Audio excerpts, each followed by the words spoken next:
and welcome back to the Gaming Mix podcast. My name is Jordan, as always. On my left, as always, is Jeff.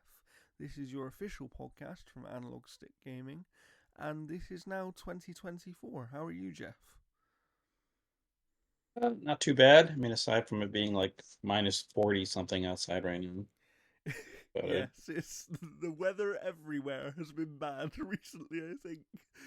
So, it's that time of year, but hopefully we can warm everyone up a bit with some positive conversations about video games for once.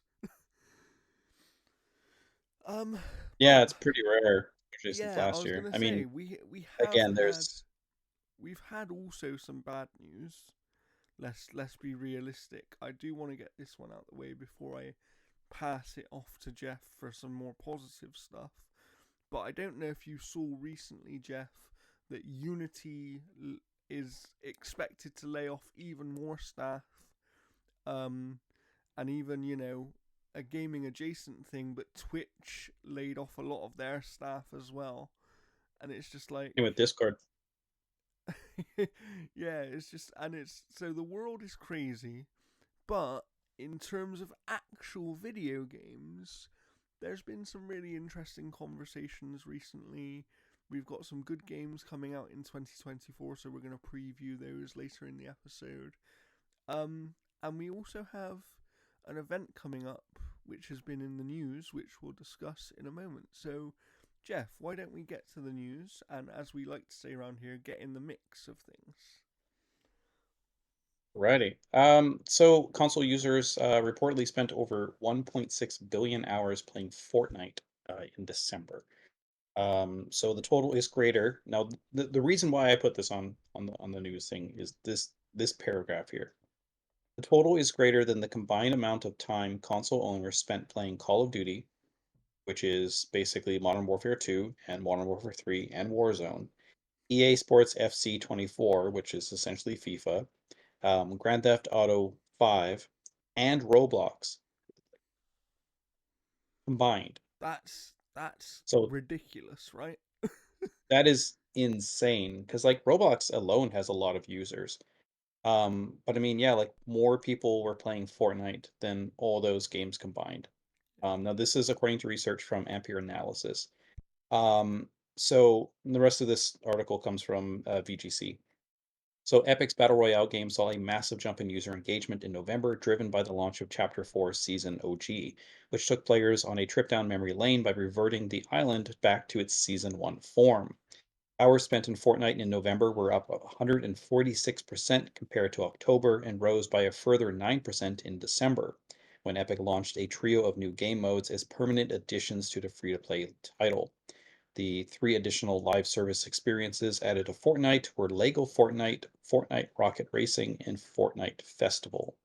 Built in partnership with the Lego Group, Lego Fortnite is a survival and crafting experience not unlike Minecraft.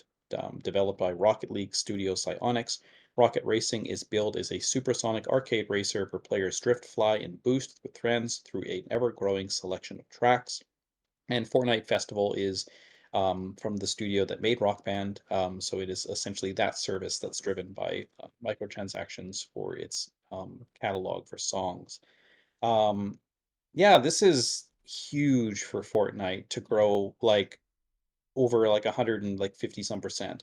I think it Um, also puts into Massive. perspective not only how big that game is, but how big gaming in general is.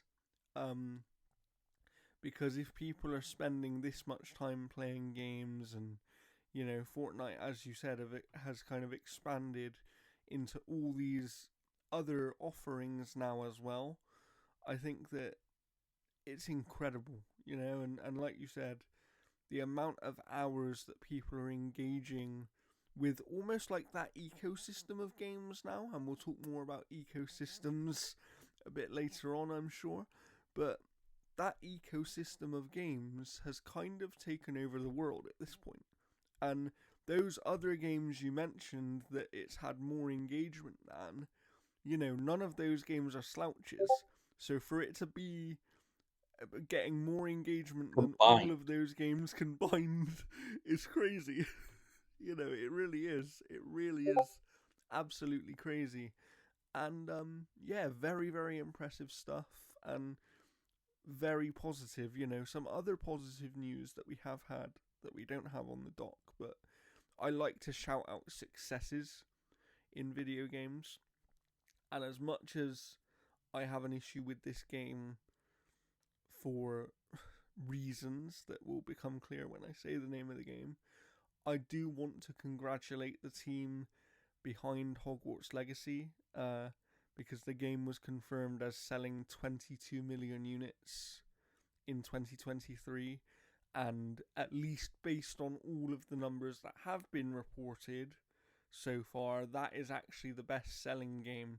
I know that there's a few games on the list that haven't had their digital numbers reported yet, so there is a chance that Hogwarts Yeah. wasn't actually the best selling game of the year. But in terms of on record right now, that's the best selling game of the year. And from a bit of research that I did, what I could find was that outside of packing with console games in terms of new IPs, Hogwarts Legacy was actually the best selling new IP within the first 12 months in gaming history. So that's Mm. crazy, right? So that's a big, big success for them. And, another I success don't. I saw recently was like Baldur's Gate 3 topping the Steam revenue charts. And I think that people were quite surprised to see Starfield at number 3 on that chart as well, given that the game's available on Game Pass. Is like, games are selling very well, people are engaging with games more than ever, and I think that's something we really should celebrate. And hopefully, it's something that will make these business people realize that they don't need to lay off their staff. Yeah, I uh, don't know if that'll happen. Unfortunately, they're yeah, ruled by a very, very different type of thought that's process. that's true. That is very true. So now let's talk a bit more. Do we want to talk about Nintendo first or Xbox Sure, first? we'll go Nintendo here. Okay. Yeah. So Nintendo is reportedly deep in conversation with external studios to work on its first-party IP. According to GameIndustry.biz journalist Chris Dring, who claims the company is looking to find new partners for its next console. And I quote, I also know that Nintendo is actively meeting with independent developers to find new partners, wrote Dring. Some of that is around the publishing indie games, which Nintendo does from time to time, but it's also seeking studios that could work on some of its IP. Nintendo regularly works with third-party teams, including Bandai Namco, Team Ninja, Platinum Games, Mercury Steam, WayForward, and Grezzo. But the company is looking to add to that roster, and I know of 3 studios that are deep in conversation around making games based on Nintendo brands. Platinum worked alongside Nintendo to develop Star Fox Zero and Star Fox Guard. It would go on to develop Astral Chain exclusively for Switch, and later partner with Nintendo again to revive the Bayonetta series, bringing the third entry to it in its once multi-platform franchise only to Nintendo's console. Meanwhile, California-based WayForward Games worked on the recently advanced Wars remake, and Spanish studio Mercury Steam has developed the recent Metroid games, most notably Metroid Dread. Although the company is yet to comment publicly, Nintendo's next generation console is expected to launch this year, after VGC reported that development kits are in the hands of developers as the platform holder prepares its plans. This isn't really uncommon because you get a lot of those third-party companies. Like Bandai Namco is one of the lead developers on Smash Brothers Ultimate. Yeah. Yeah. Um, it's not uncommon for Nintendo to have these companies, or even other companies work on creating unique experiences. Yeah. Because you had the Cadence of Hyrule, which was like kind of like a spiritual sequel to Crypt of the Well, I Necrodancer. think I think that's the thing, isn't it? To Nintendo's credit, and this will lead me onto a tangent, so I apologize, but we like a good tangent here. To Nintendo's credit, they work very well with external studios, and they do it in a way where they've almost made second party be a thing that doesn't exist anymore. Because people view their second party games as first party games. Um, and I think that that's something we've seen recently starting to translate to other platforms as well, where people don't really talk about second party games as second party games anymore, because the general consensus now seems to be that if you've financed a game and you are publishing it and you own the IP, whether someone you own is making the game or not, it's a first party game. I actually think that's a positive thing because, I don't think it's even owning the IP as well, because I don't think Sony owns the IP for Stellar Blade. I think they just made a publishing deal. yeah, that was a weird one because that game was actually originally announced for all platforms, I believe, and then it became Yeah. exclusive later on. Um, but yeah, I do kind of agree. I think that, but what I was going to say is I actually think it's a really positive thing in some ways, because what it does is when your game becomes viewed as this first party thing for any of these systems, you automatically get more eyes on it.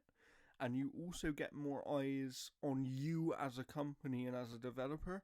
We look at something like Moon Studios, right? Who have a game coming out, I believe this year is when their next game is supposed to come out. And I'm blanking on the name of it right now.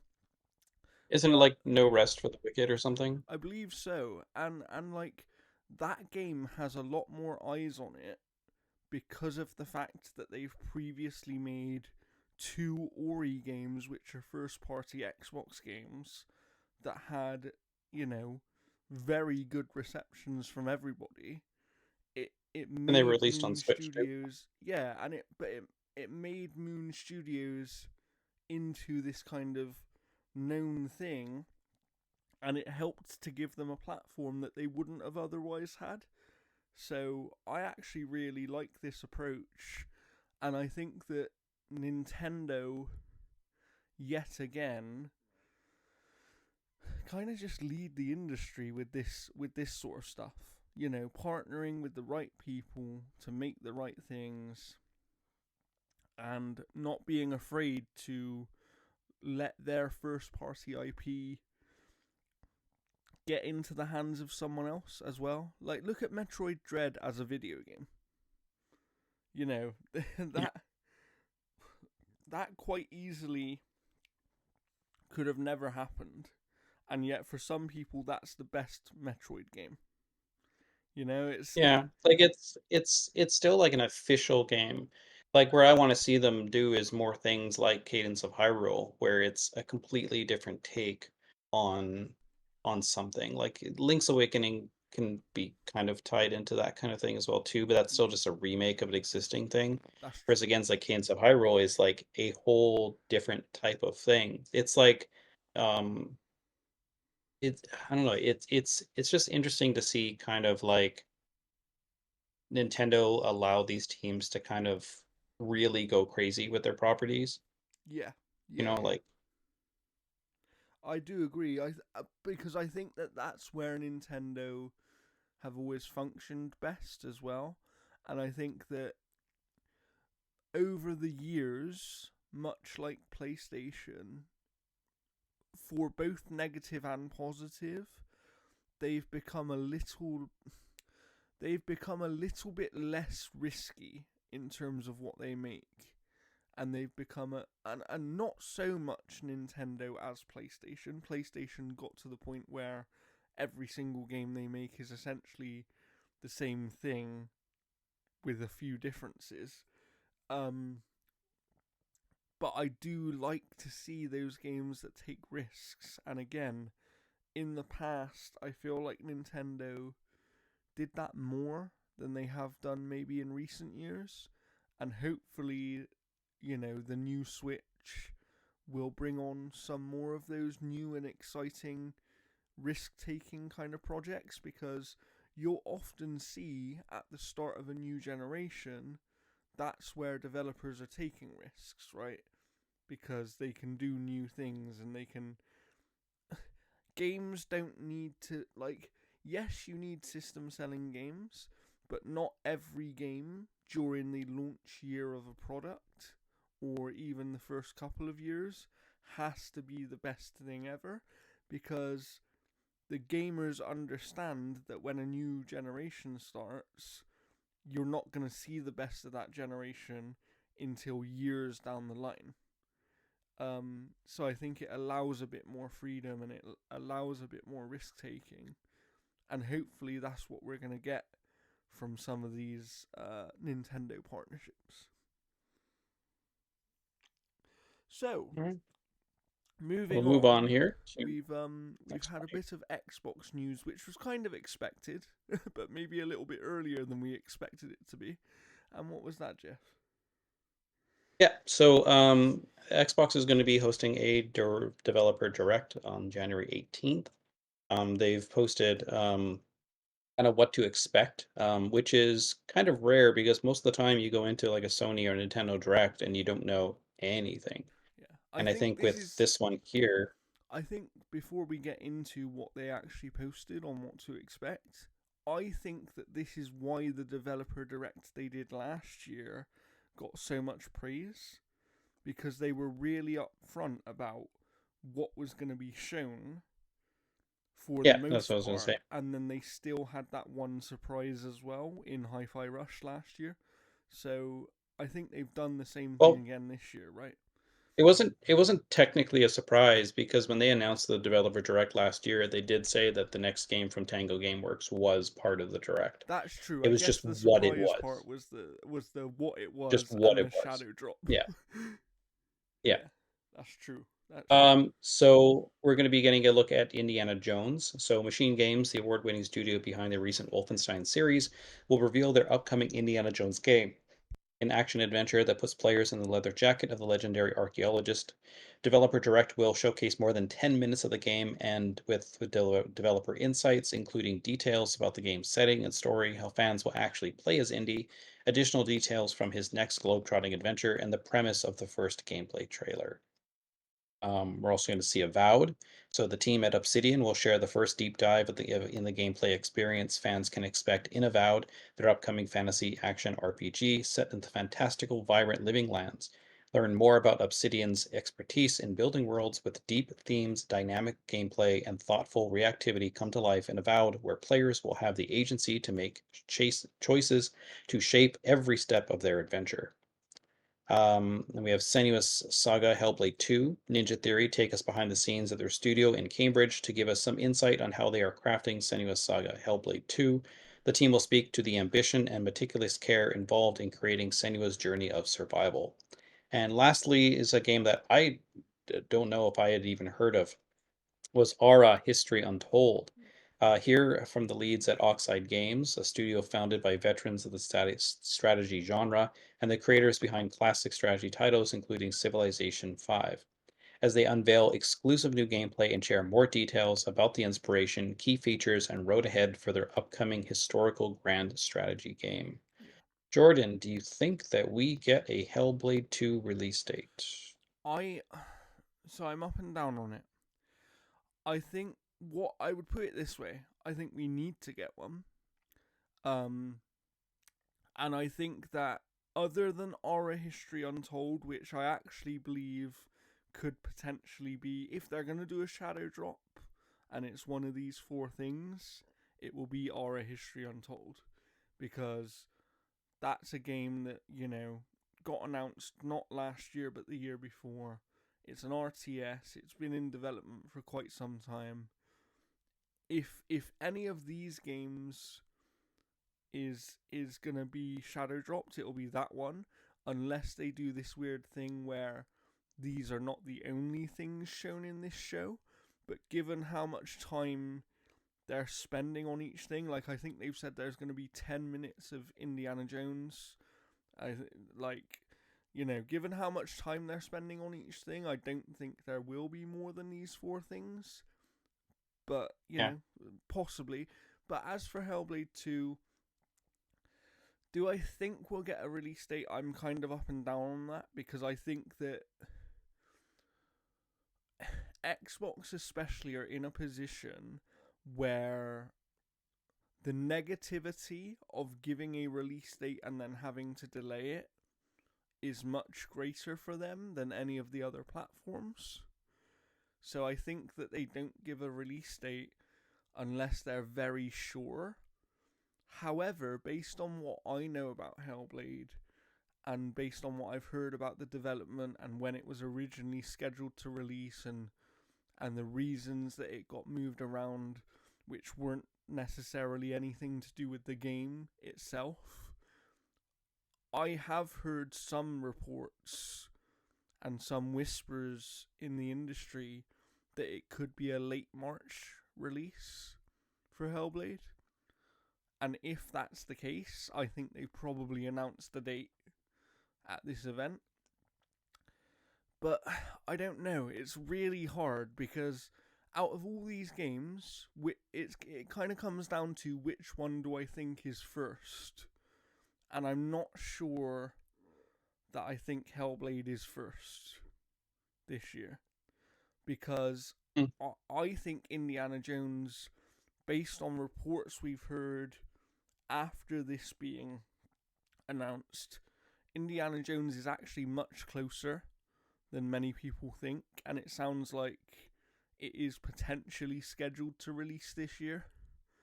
And I think with that one, if you know anything about development based on traditional development schedules, that game realistically should be releasing around May.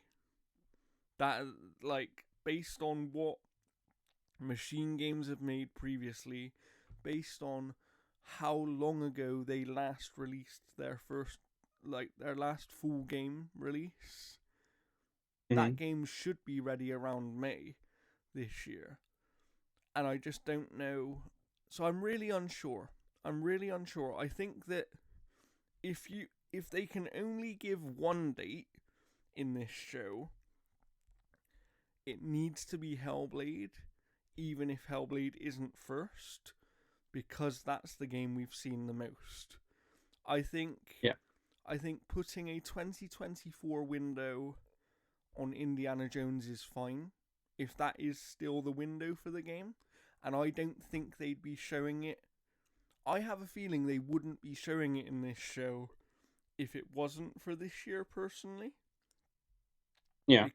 Because I think that that's kind of the expectation that they want to set with this developer direct, which is, developer direct to them seems to be an early in the year showcase to give a preview of some of the things we are planning to release during the year.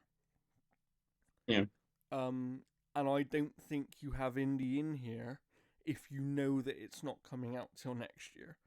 Because if you know it's not coming out till next year for sure, then you wait till the next developer direct or even the summer showcase to show it, right?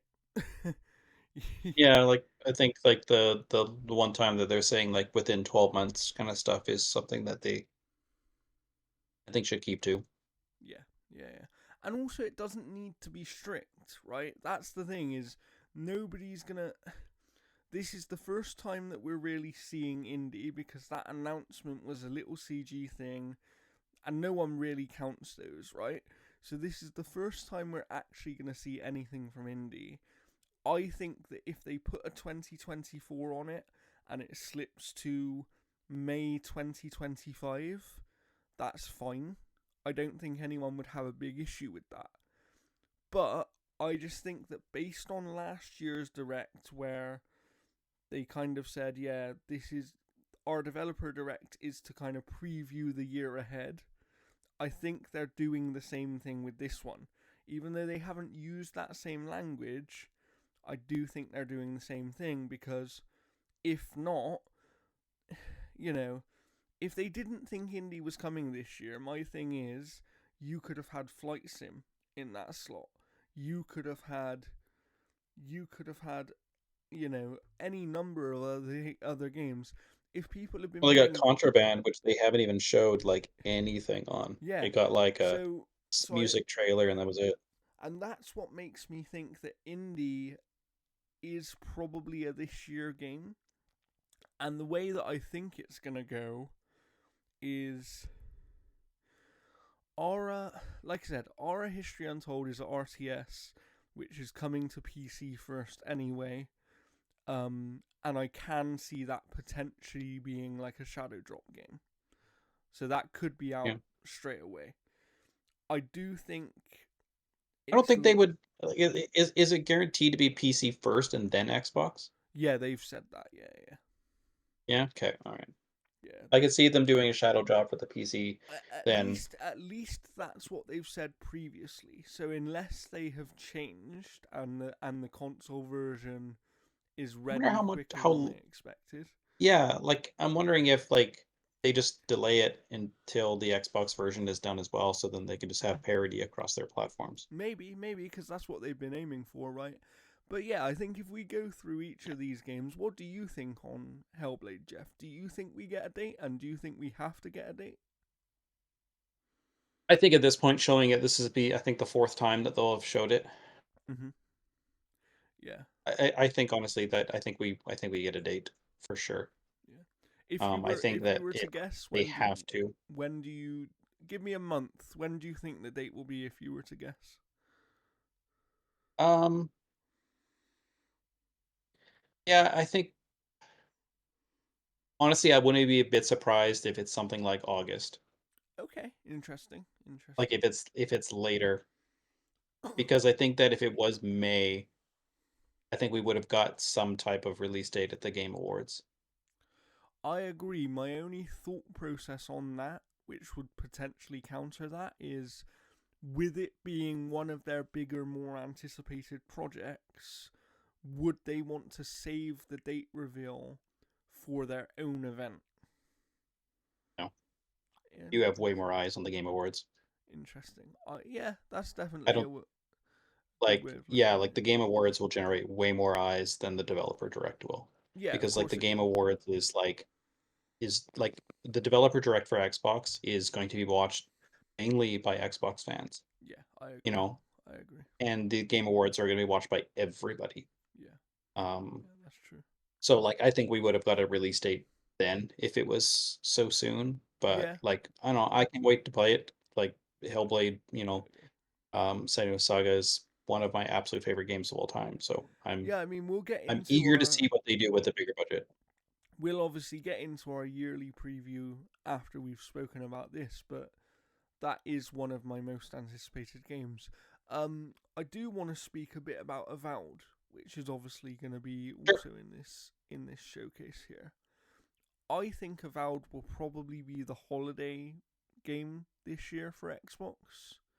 Um, I think that they've got a lot of RPGs in development. They had Starfield for the kind of last half of last year. I think they're going to want to set up this cadence of the second half of the year. You're going to get a big RPG from us, and you know, Avowed is a highly anticipated game, not because it's a known franchise necessarily, but because of the pedigree of Mostly. who's making it, right? Yeah. Um, and yeah, I'm very excited to see more of this game. I think gameplay deep Yeah, dive is really cool. I want to see like a consistent amount of gameplay that is not broken up by edits. I want to see like, Yeah. 5 minutes of straight gameplay because I want to see a gameplay loop of like running around, attacking, talking to an NPC, collecting treasure, going in, Well, collecting, moving your inventory stuff. I want to see that. that's why I like that they've called it a gameplay deep dive, because that says Yeah. to me that it's not going to be a gameplay trailer, because we had a bit of gameplay in the last Avowed trailer that they showed.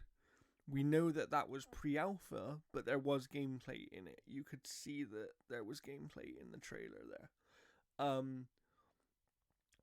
So I would like to see, almost like what Bethesda have done previously with like a Fallout 4, where they'll show you a small section of the game, and while they're showing you that section, they'll be talking about it and they'll be explaining things you can do. I think that would be a Yeah. really good way to show the game, because one of the things I think they talk about in the write up of the game as well is how they've apparently kind of focused quite heavily on player choices really making a difference in terms of dialogue options, in terms of all that kind of thing. And obviously, Obsidian have always done that, right? Like, for a lot of people, Obsidian do Bethesda games better than Bethesda do Bethesda games. Um, Yeah, in some ways for sure. I mean, that's been kind of like the one issue here with even like Fallout New Vegas is considered to be like the best yeah. of that one, and I know a lot of people really loved Knights of the Old Republic two Yeah, yeah, better than absolutely. the first one. So like Obsidian's got kind of like a good kind of position Yeah. to kind of like Obsidian is also very capitalize on creating consistent. something new. They're very Oh, for sure. consistent, and they haven't, even with their smaller projects, which aren't for everybody, they haven't really had a project that has missed for years now. And I'm not saying that Avowed will be that one, but obviously, they do work on a lot. We know they've got Outer Worlds 2 in development as well, and that was Yeah. kind of a beloved game, and I think in It hindsight, was like a bite-sized spaced Fallout, yeah, it like was in it a was lot of ways, basically like Fallout in space. It was Fallout in space the way that some people wanted Starfield to be Fallout in space, and Starfield went for this different thing.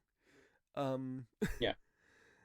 so I'm, I've seen a lot of comparisons between like people saying that Obsidian is essentially Xbox's Insomniac, and I don't necessarily disagree with that. They're obviously doing very different things and making very different kinds of games, but in terms of Yeah. the consistency and how they're able to develop so much so quickly, like I think we saw a report last year that Obsidian were planning to release 7 games in 7 years or something. And it's just like, okay, you guys are Good crazy, but luck to you. yeah, we'll see how you get on with that. And then I do think we have to talk about Indiana Jones a little bit in terms of Yeah. what are you hoping for from this game, Jeff? Well, I mean, I'm hoping it wins the indie category at the Game Awards in 2024. Um, no. Um, I think it should be good. Now my only criticism on this is has it been reported that it's first person? So they haven't confirmed either way. There has been some talk based on things that Todd Howard, who is producing the game, has said that it could potentially be both perspectives at different times. So you could have Mm. sections that are first person and sections that are third person. So like Riddick, Yeah, where like if you're climbing up a ladder, you see them or something like that. yeah, Yeah, like I don't know. For me, it's like I would love the fact if it was entirely third person because like I loved playing the old Indiana Jones games on like the Xbox. Um, but I don't know, like for me, it's like I'm gonna be way more hyped if it is third person hmm because like like first person, like you could be anybody in yeah. that role. Whereas if you're playing third person, then you see Indiana Jones. Um, I do hope that they get the actor that has been doubling Harrison Ford in video games. He was um, I've seen him on Funhouse all the odd time. He's friends with James and Elise Willems, and he also does the voice work for Johnny Depp in all the stuff that you see Jack Sparrow in. Oh, It's the okay. exact same actor. Oh, wow. And yeah, because he does it like him and James would always do like riffs as like Harrison Ford. And James does a really good Harrison Ford. He even's got the hand going and stuff. So like I'm hoping he's in the voice because he does a fantastic Harrison Ford. Because like, I haven't watched the new one, the new movie, but I've heard that like Harrison Ford's young Indiana Jones voice when they do a flashback is really bad.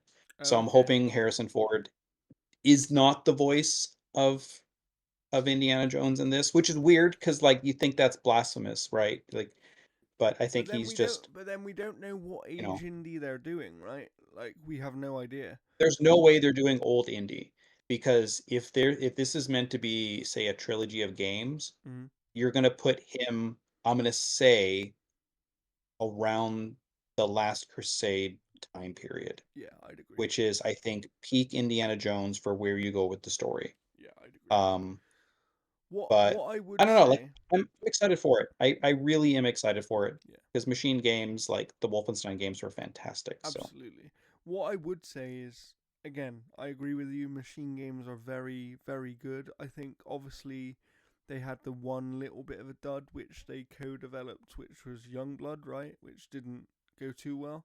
I, you know, I quite enjoyed Youngblood, but yeah, I can see why people didn't like it. Yeah. However, I've kind of got two thoughts on the game.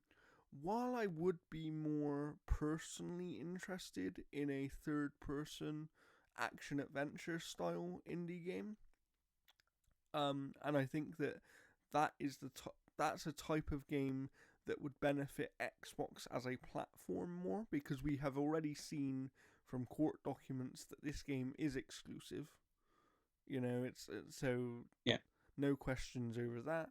Um, I would also be, in a weird way, very intrigued to see what a first person indie game could actually be because that to me is also something very different, right? Like, I think Oh that no, didn't we just have a first person adventure game? Oh yeah, Avatar.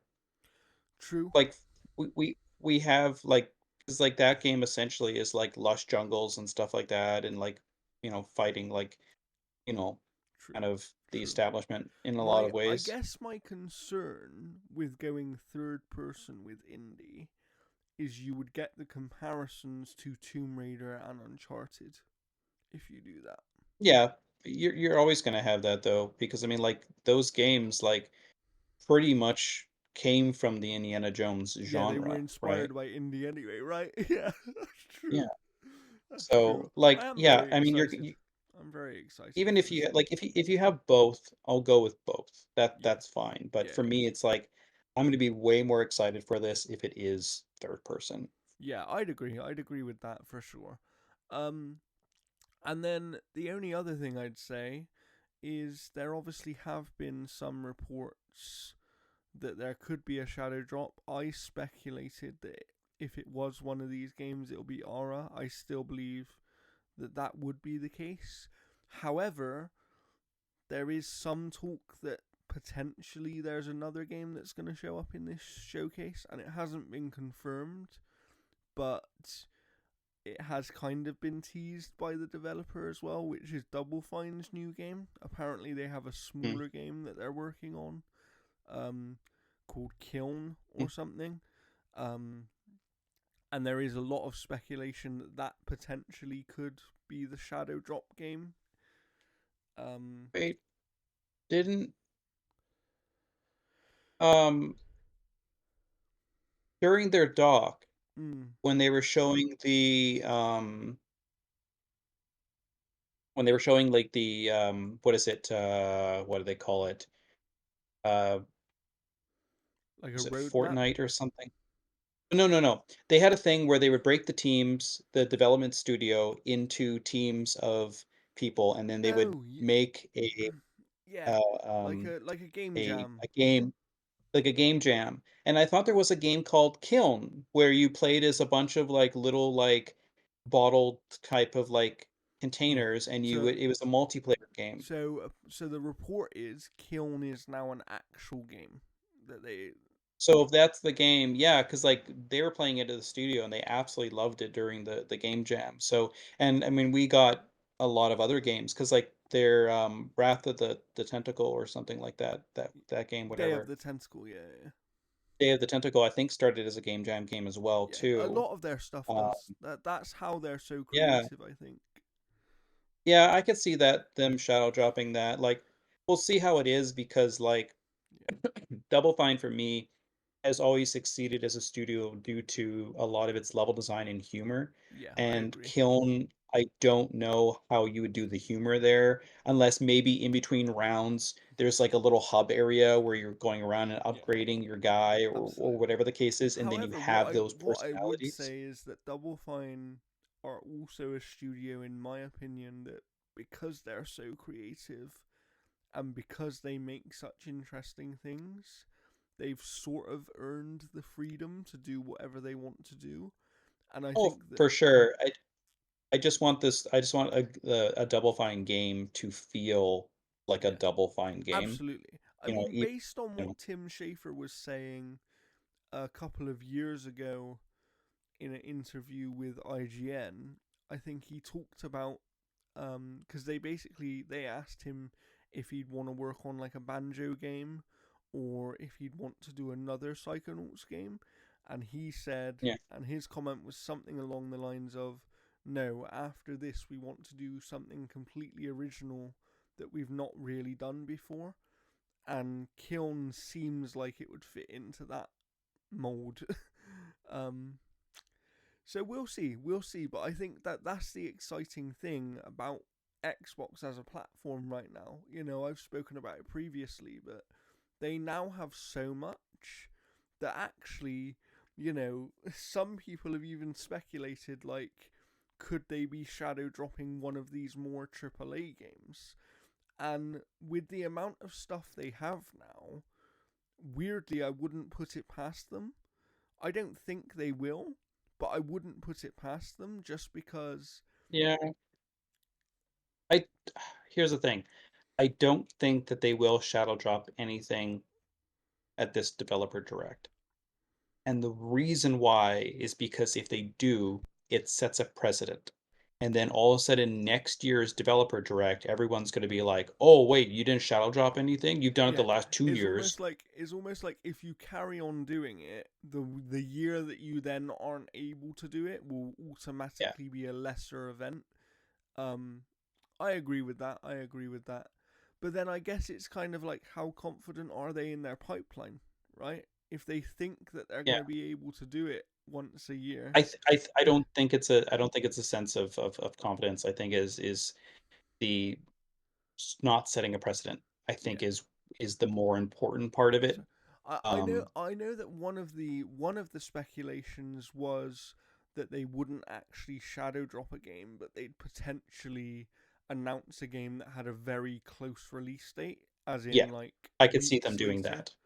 Um, Well, I mean, I wouldn't say a week because, like, in a week, basically, you have what like Tekken and Infinite Wealth coming I out, so think you've they got could do two potentially massive like a releases. February game, right? They could As have long as like it's a game before like Final Fantasy, yeah, that's true. That's true. But then you know, also I think if it is a it's smaller game like Kiln, I don't think that matters too much, right? yeah, but you don't want to put Kiln up against Final Fantasy. That's true. That's true. You don't want to put anything up against that. To be fair, No, um, you want to avoid that because like Final Fantasy, like that is honestly, I haven't looked at the entire list, but if anything was even remotely close to getting Game of the Year, you're looking at Final Fantasy Rebirth. interesting. You like Interesting. that is like I that is a massive release. yeah. Talking of 2024, before we move Sure. on to our official preview, the one thing I would say is I'd recommend people go out there if you're interested in the Xbox platform and look at some of the things that are being reported as potential 2024 games, because the things that they could have this year and the amount of stuff that it seems like is on course for this year is a little bit scary, and it kind of plays into what I was saying on the previous episode about how I've been hearing recently that Xbox have actually got to the point where they're finishing projects and they're holding them back in order to get a better cadence of releases because they almost have too much stuff. Um, One of those Well, games I've been hearing about that's potentially a this year game is South of Midnight, um, which is obviously didn't from they weren't Compulsion they Games. just weren't they like just hiring for that game like 6 months ago? I mean, yes, but then it depends. It's weird, right? Because you can't always go by hires. As in, sometimes the hire could be something to do with DLC. Actually, I'm going to agree with you. And the reason why, and this is the only reason why whatsoever, Go on. is because look what just dropped on Game Pass like 2 days ago. Yeah, yeah. We Happy Few. It- That is the only reason is why do you put We Happy Few on Game Pass right now? yeah, Is because Compulsion Games, what made that, right? yeah. They did. Yeah, Yeah, so you put that on there to put the developer on the map, and then all of a sudden you then talk about their next game. yeah. So So, that's so, that's the only so thing. it's going to be an interesting year for Xbox, but actually, I think it's going to be a really interesting year for everybody. It might not be 2023, but I think we should Everybody, even Stadia. we should explore what is coming up this year, Jeff. Don't you agree? All right. So I'm gonna toss this list on here. So yeah, so we've just had Prince of Persia, The Lost Crown. That's gonna be actually coming out in 2 days for the deluxe edition and 5 days for Yes. the And we will standard talk one. about There's a that a demo little bit available. later on. We will be talking about it. Yeah. So that one's going to be coming out. Pal World, which is their that Pokemon with guns game, I'm going to try this where one if you out. give Ash Ketchum a AK-47 and tell Charizard to fire off a volley of missiles, that is this game. It's going to be entering early access on January 19th on PC and Xbox. Yeah, and it's Game PlayStation Pass as well, generally right? doesn't. Yeah, and Game Pass as well. PlayStation generally doesn't like usually allow a lot of early access games where Xbox puts them in game preview. Yeah. Um, that's a safe bet. Well, that's It's probably why going to be worth that's why checking out. Xbox got PUBG so much earlier, right? They had PUBG like Yeah, over a year before PlayStation did, just because they put it into game preview. So yeah. No, it's an excellent program. We've got the partially useless remaster of Last of Us Part 2, a game that literally just came out and they were like, "Hey, let's toss it on PlayStation 5. We're gonna bump the resolution from 1438p to 1440p and make you buy it again." Um, so okay, we got a bunch of other releases I'll kind of push through. So we got like Howl, Enshrouded, Apollo Justice, Ace Attorney trilogy, and a lot of people are really looking forward to more Ace Attorney. Under Night in Birth 2. Then we've got Like a Dragon, Infinite Wealth. I put in code for this, request for code. So hopefully, we've had some decent luck. I mean, we got Ishin, so I mean, like that's been kind of a bonus there. But I'm yeah, hoping to get code for that. yeah. But I will. So you're reviewing this one for us. I'll be reviewing it for Outer Haven. fingers crossed. Um, Yeah, and I will definitely be reviewing it either way because this is one of my most anticipated games. So even if I can't get a code for it, I will be buying this game. Um, just because, to put it in perspective, before I played the last mainline Yakuza Like a Dragon game, I did not like turn based games. And that game sold me on the entire genre of turn based games. So, it's it was very powerful to me, and this game looks like only an improvement on that. Like yeah. they I've literally played little have bits of the demo. they literally have an Animal Crossing game inside this video game. Like like how crazy is that? They're going to get people spending hundreds of hours just doing the weird little island building minigame. Like they are. And they've talked about how you're going to be able to visit other players' islands and things like that. They are Oh, basically nice. making two games in one, and then they've got all the I other mean, that weird that's mini kind of games always been that they Yakuza, do anyway. because you'll get some people that love the, like, the cabaret stuff, like, Mhm. just the cabaret stuff, like, they could release just a cabaret game, Yeah, and people would I just think lose their shit. I think interestingly they said with this I think it's called Dondoko Island, with this mode specifically, which is basically Animal Crossing, they actually said that this one is so big they could have made it an individual game, which I think credit to them, because they're warning people with this game. They're like, this game is so long and so big that we actually recommend you take breaks and play other games in between to play it, which is a little bit daunting, but I'm glad that they're at least upfront about how big and how much content is actually in this game, because it's very exciting to me. I cannot wait for this one. Yeah, it's gonna be really good, despite the voice acting for, Kiryu in, And the weird as hell English. name. Can I just put that out there? Like, what a weird name for a video game. Well, I mean, hey, who knows? Like, maybe one guy is gonna say something like, "Oh, all about that infinite wealth," and you'll be like, "He said the thing." So who knows? All right. So we are moving on. Next one that I'm looking forward to. I put in a code request for this as well too. Tekken 8. This is kind of Tekken's time to shine. Street Fighter and Mortal Kombat kind of knocked it out of the park last year. This is Tekken's return. Tekken 7 was, well received, and Yeah. this one here looks to be kind of like that, but better. Yeah. I mean, the story mode looks way more involving than last year's, because the storyline in Tekken 7 sucked.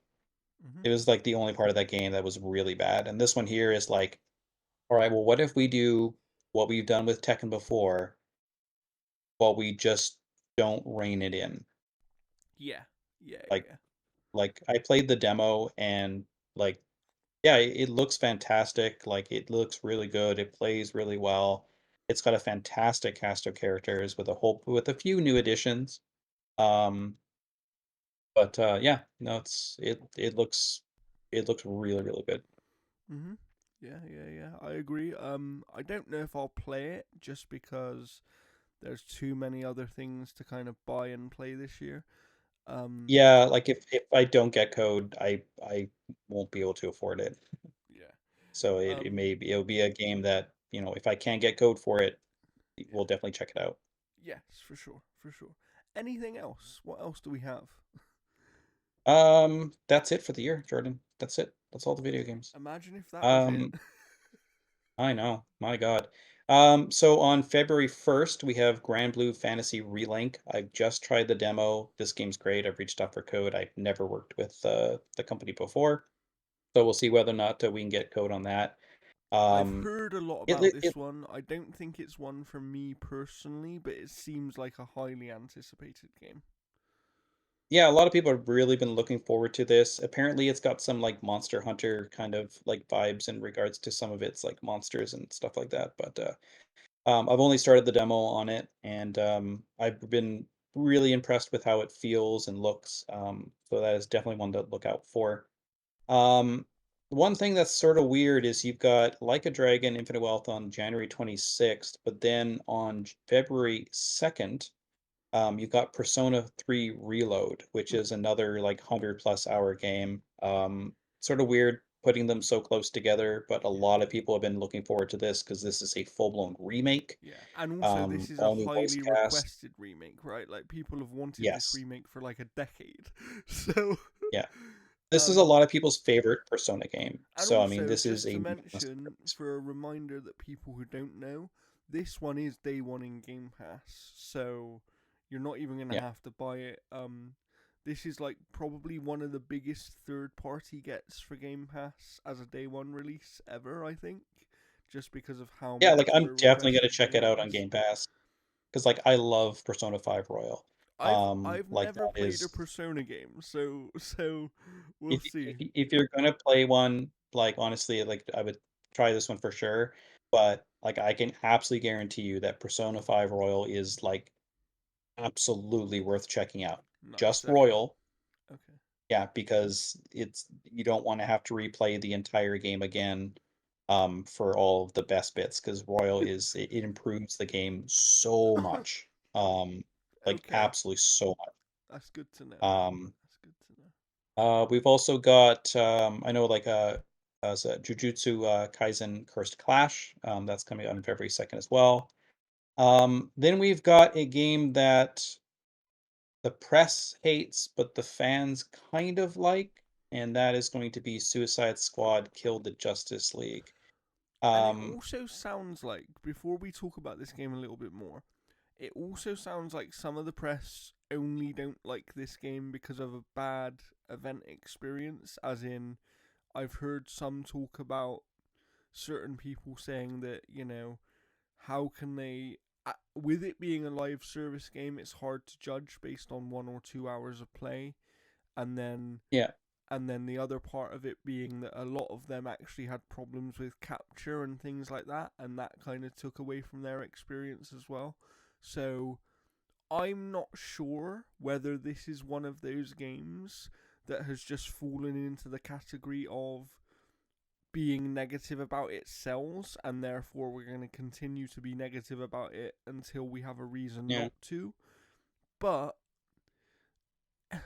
from what I've heard about this game, it sounds like it's going to be better than Gotham Knights, and it's going to be better than Avengers. So that's at least some sort of improvement, Those are low bars, in my though. opinion. They are, but let's Yeah, remember there are people who liked those games. So, you know, yeah. it, it People loved Avengers so much it's still running and operating and selling, right? in some alternate universe it is, you know. Oh, for sure. Yeah, Game of the Year in like Galaxy 17.4. All right. So yeah, I mean, like, I don't know. What I'd say about this game is it's one that if it ever comes to a subscription service, I'll play, Oh, or for if I sure. can Yeah, get it if on it ever like a came to Game Pass, if yeah, or if it or was on if I sale. can get it on like a deep sell, then I potentially would check it out. Unless it reviews to the point where it's fallen off of a cliff and died instantly, you know, which I And it which lasts longer than Anthem. All right. We've got Helldivers 2 coming out February 8th. That's a huge departure from the previous Helldivers because the previous Helldivers was an isometric kind of game. This one here is like a full and it's 3D also game, a huge so departure for PlayStation, and everybody's kicking off about it because they're being little babies, apparently, because people don't like that it's coming to PC day one. well, It's it's not that they don't like that it's coming to PC Day 1. It's the fact that you need PlayStation Plus on PlayStation to even play it online, whereas on PC you don't require anything. So it's actually oh, more expensive to play the game on yeah, PlayStation, a PlayStation game, which I than it do is on agree, PC. which I can understand the frustration for. The only thing I would say is that this has been the way in gaming for literally 15 years now. So For sure.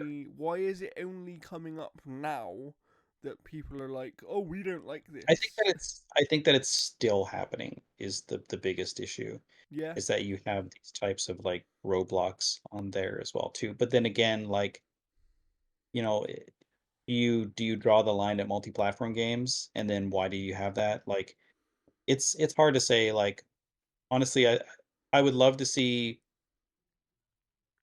online play be free on both PlayStation and Yeah. Xbox, Well, I but think then incentives to kind of it's promote those something that program one of those the games. Xbox people said recently, and I can't remember who said it, but there was an interview recently where they made the point that, in their opinion, paying for access to play games online is actually a bit archaic now, and what you pay for shouldn't be the access to play online. You should get something else out of it instead.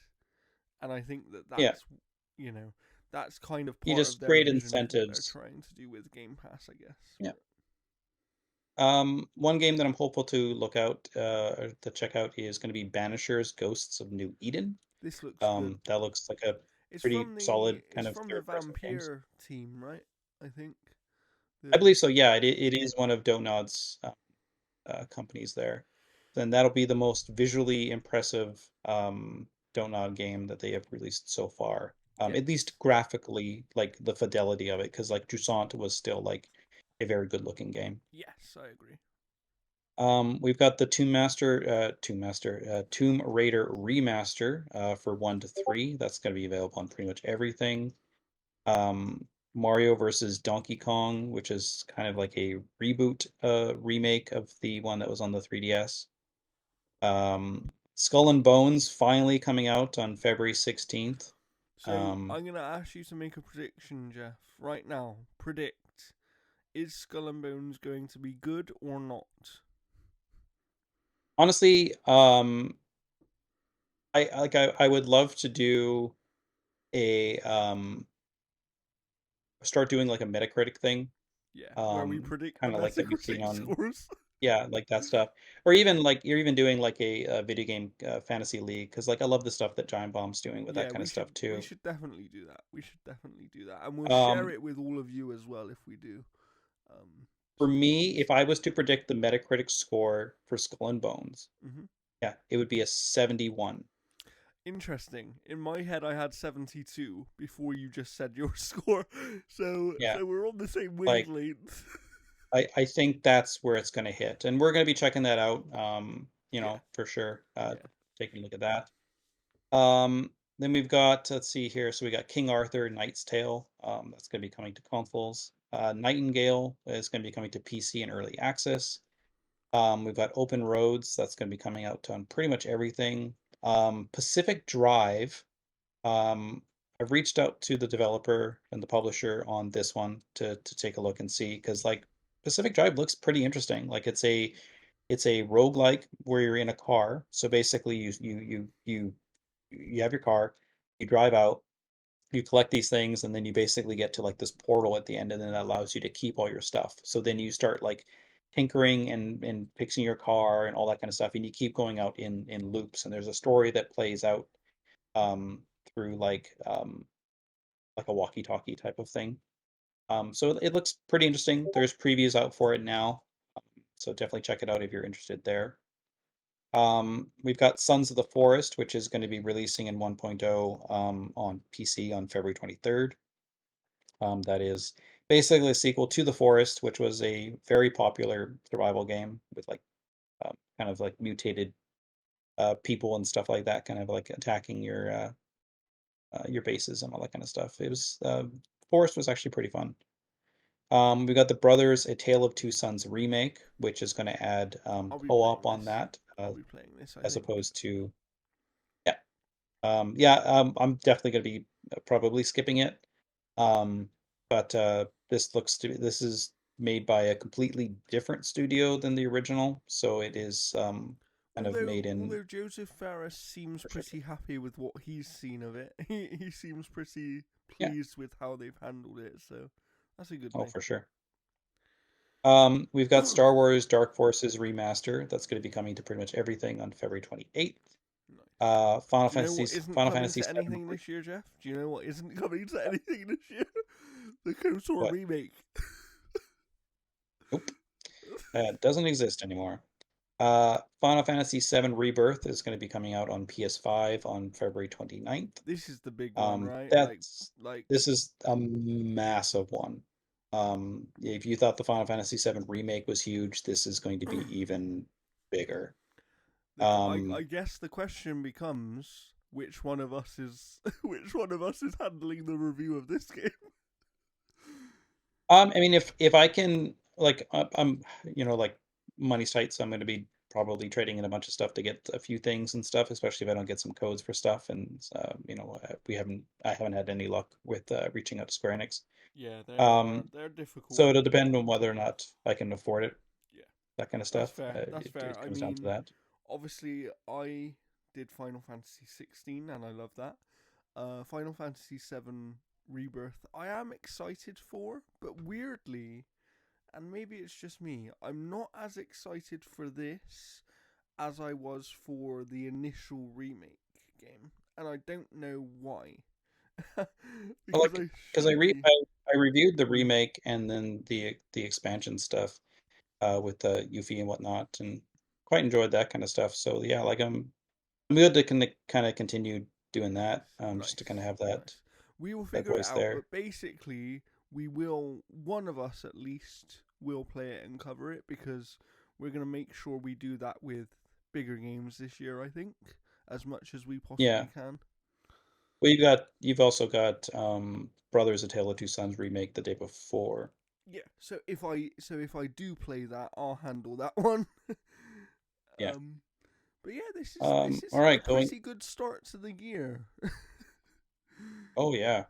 Okay, we're going into March here. So we got the Outlast Trials, which is going to be coming out on consoles finally. It's been on PC for I some was gonna say time. this This is one's the been quite long multiplayer. awaited, right? People have been waiting for Yeah. this one. Homeworld 3 is going to be hitting PC on March 8th. If you like turn-based strategy, Unicorn Overlord, which has the weirdest name, is going to be coming out on March 8th. One game I'm looking forward to is Outcast: A New Beginning. This is by THQ Nordic, I believe. Um, Nice. this looks this looks really, really fun. It looks like it's that type of third person double A game that we just don't get that often. So this looks really interesting. We've also got Alone in the Dark, Yeah. which is going to be hitting on March 20th. Yeah, people seem Um, quite interested in this one as well. Like this, yeah, this is going to be kind of make and break for the license. yeah, yeah. I mean, I they've don't got some if big this names doesn't get, attached, right? So that should help them a little bit. Um, David yeah, Harbour, and Jodie Comer. Um, like you couldn't yeah, and get, she was fantastic in Free Guy. yeah. So I think they've got some good names attached, so that should help them get some extra attention as well. But this license has had a bit of an up and down history, right, Jeff? You're more familiar with it than I am. Oh yeah, and it had a pretty shit movie too.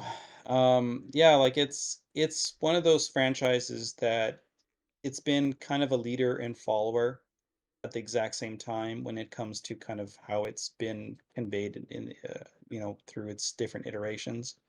But it is a franchise that doesn't have the fan base of something like Resident Evil or Silent Hill, but it's got the reverence of being this long-lasting kind of survival horror game. So we'll see how it goes, but honestly, I think if this game flops, I think Alone in the Dark is done.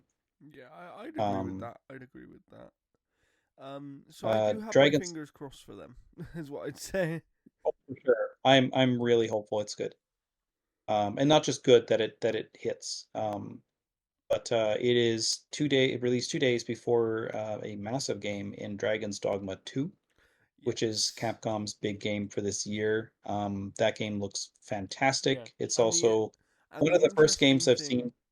the interesting thing about Dragon's Dogma 2 is I think that for many years people thought we were never going to get this game, right? Like Well, when they were making Devil May Cry 5, it was said that the game director that did DMC5 was offered the choice of doing Dragon's Dogma 2 or Devil May Cry 5. That's public knowledge, and he chose DMC 5. So the fact that he was offered um, Dragon's Dogma 2 at that time made people hopeful that okay, he's going to work on that next, and that ended up being the case. yeah, yeah. What I would say is I've never played the first game. However, I've only ever heard good things about it, and I have to say, Dark Dragon's Dogma Arisen, 2 looks really good. yeah, Dark Arisen is the Dragon's Dogma to play. It fixed pretty much all the issues that people had with it. Nice. It is also a game that I'm still surprised that they haven't done traditional co-op with because it is just single player and then you can bring other people's um like sort of created companion characters and stuff to Yeah. kind of join on you. So it is sort of weird that they're still not doing multiplayer for it. Um but no, it's gonna be big. It is also one of the first games I've seen that's been available for pre-order at the new um kind of like Canadian conversion as well too, because I think the base Interesting. model of that game is like 106 or something. Okay. Okay. Yeah, That's or interesting. not, maybe it could be 96. It's like $7 more than. than normal. Wow. Okay. Um, we got Princess Peach Showtime, which is Princess Peach getting her first game in a while. So that should be interesting. Rise of the Ronin, which is the next, what is it, Team Ninja, I think. Team I think it's Ninja. the other team. It's the what? It's Yeah. not the Wolong team. No, it's the It's Neo it's a different guys, right? one. Well, the Neo team was Wolong. Oh, okay. So the Neo team was Wolong. Okay. So yes, it's the other Yeah, team. Yeah. Okay. so it's the other one. Yeah. We've got South Park Snow Day, which is a 3D rendition of South Park. It's multiplayer. Mhm. Um, this one here, visually, I think looks bad, Yeah. but we'll see how the It gameplay it actually looks. seems like it's a lower budget game. This one, right? Even in Yeah, comparison to the previous South Park games. yeah. We've got Earthlock 2. Earthlock 1 was actually pretty decent. Not a bad game. Um, so we'll see how this one goes and see whether or not they make any huge strides. Like, I would love to see like Earthlock 2 be kind of what Oceanhorn 2 was to Oceanhorn 1, where it was like a big jump in kind of like how they were kind of producing the game and kind of the scale of what they were doing. So we'll see how that goes. I haven't seen anything on it.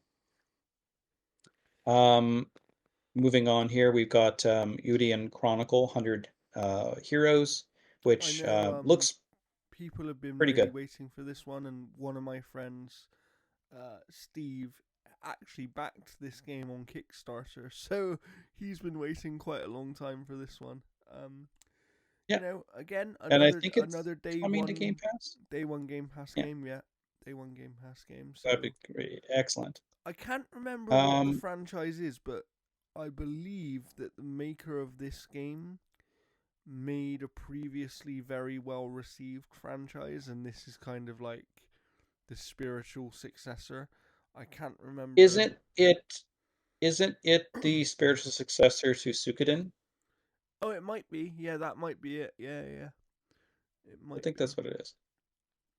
We've got Tales of Kenzira Zao coming to consoles, which the screenshot I'm looking at looks like it is a, I don't know if it's a Metroidvania, but like this screenshot looks a whole heck of a lot like Prince of Persia: The Lost Crown. So, um, like it looks exactly like it. So I'm not too sure. I'll have to take a look at more on like it because if it's anything like that, I definitely want to check it out. We've got Sandland, which finally got a release date for April 26th.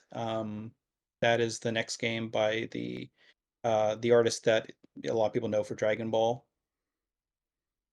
and Dragon Quest. So that looks interesting. I haven't watched too much footage on it just because it is a game that I want to check out, but I also kind of want to be surprised Mhm. by it as well too. Then we've got Destiny 2: The Final Shape. I don't know about you, but I stopped playing Destiny. I Like I did as quit it well. cold Yeah. turkey. Like it's just the raids. Like I know a lot of people like praise the raids. The raids are the reason why I stopped playing Destiny. Is because I could never find people to play the raids. I could never find people to consistently play the raids because Mhm. you'd sit there for 6 to 7 hours with like a bunch of people and they're like, "Oh, I gotta go to bed," and blah blah blah blah blah. And it's like, and then you're looking for randoms. You're sitting there, and then the whole team breaks apart.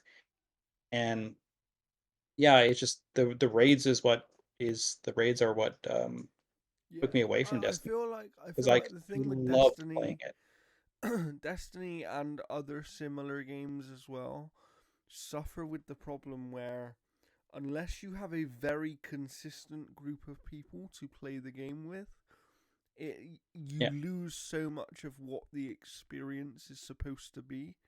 Um, yeah, and that's why I stopped play. Like I've gone up and down on Destiny in my history. When I first got into Destiny 2, I actually didn't like the game very much. I it wasn't. I think it was a little bit overhyped for me. I think that's what it probably was.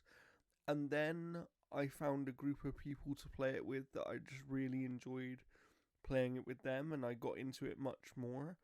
But then again, that group of people wasn't consistently playing it enough to do the most interesting content in the game, and so I just yeah. completely stop playing it. Like if they had made easier versions of the raid Yeah. that reduced the rewards or created a type of currency that the more you did it, it would allow you to then hand in that currency for the same Yes, I agree. rewards, then I definitely would have stuck with it. But The it was just like the question the raids question became I have, this. Jeff, Yeah, is Destiny 2 specifically actually going to finish? Like, do we think there's really going to be an end to the game, if you will? Jordan, the DLC is called the Final Shape. Yeah, but there's a game series called Final Fantasy, and it keeps going and going and going. So I don't know. But no, I think honestly that this will be like the last major content for Destiny 2 before they, I think, move on to just either Destiny 3 or they're just going to call it like Destiny yeah, the and kind of like platform. Yeah, reboot everything. Like I could see like this DLC kind of causing some type of weird reboot, and then that allows them to kind of play with the fiction a bit that'd be more. cool. But I don't know. August we have Black Myth Wukong. So despite Yeah. like the studio has been known to be not one that's good to work What I for, will say is, um, if we were making bets for this year, Black Myth Wukong would be my bet for guaranteed game that's going to get a delay. yeah, it's hard to say, but I mean like it looks fantastic. I'm super It excited to does check look it out. fantastic. Yeah, yeah. Next is another another release date game that to me is one of my most anticipated this year, and that is Warhammer 40K Space Marine 2. Okay, yeah, yeah, yeah. Um, this game looks fucking sick. Um, like it looks amazing. Like I love the first Space Marine, and this is basically like Gears of War on steroids. Yeah, yeah, Um, yeah, it's definitely my I'm one of my most anticipated. I'm beyond excited for it. Like I've been playing a ton of Warhammer Darktide right now, and it's just really getting me in the mood for playing Space Marine. So, yeah. Nice, nice. the next is games that have a release period for 2024. They don't have um, concrete dates down, whatever Yeah. that means Okay. anymore. Um, So so in this other is words, they've been basically, given a window of the year, but they don't have an yeah, actual date. yeah. Um, all right, so we've got 33 Immortals, which is that kind of like Hades-ish 33. looking game that has 33 Yeah, players. Yeah. yeah, and like there's footage of it running out there, and it looks interesting. I don't know if I'm really gonna check it out, I mean, but I possibly will because it's just gonna be on because Game it's on Pass. Game Pass. Yeah, I will just Yeah, because it's going on Game Pass, but we'll I see how don't that think goes. it's a game that will Um, hold my attention. yeah, I think it's one of those games that if you can play with a bunch of friends, I think that would, make it a bit more exciting there. Yeah, We've got absolutely. Angerfoot. We've got Animal Well, RI History Untold, Arc 2, which has a little bit of controversy around it, like with Yeah. Arc, in general, just with how they've handled some stuff. Again, Avowed doesn't have a release date. Baby Steps. We've got Bandle Tale, League of Legends story, which I've liked almost every one of the League of Legends story games. I played a little bit of Mage Seeker, and I definitely want to give more time to it. Um, but I like that League of Legends is like, oh, you're an indie studio and you want to make a kick-ass game for us? Yeah, go nuts.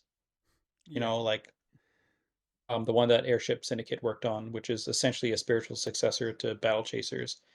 In a lot of ways, that game was super fun. Um, so we've got let's see here, Blade, Chimera, Blue Protocol, Cat Quest 3. I'm hoping that they kind of evolve the formula a little bit. Because like Cat Quest 2 added dogs, it added like stuff, and it still felt like the first one.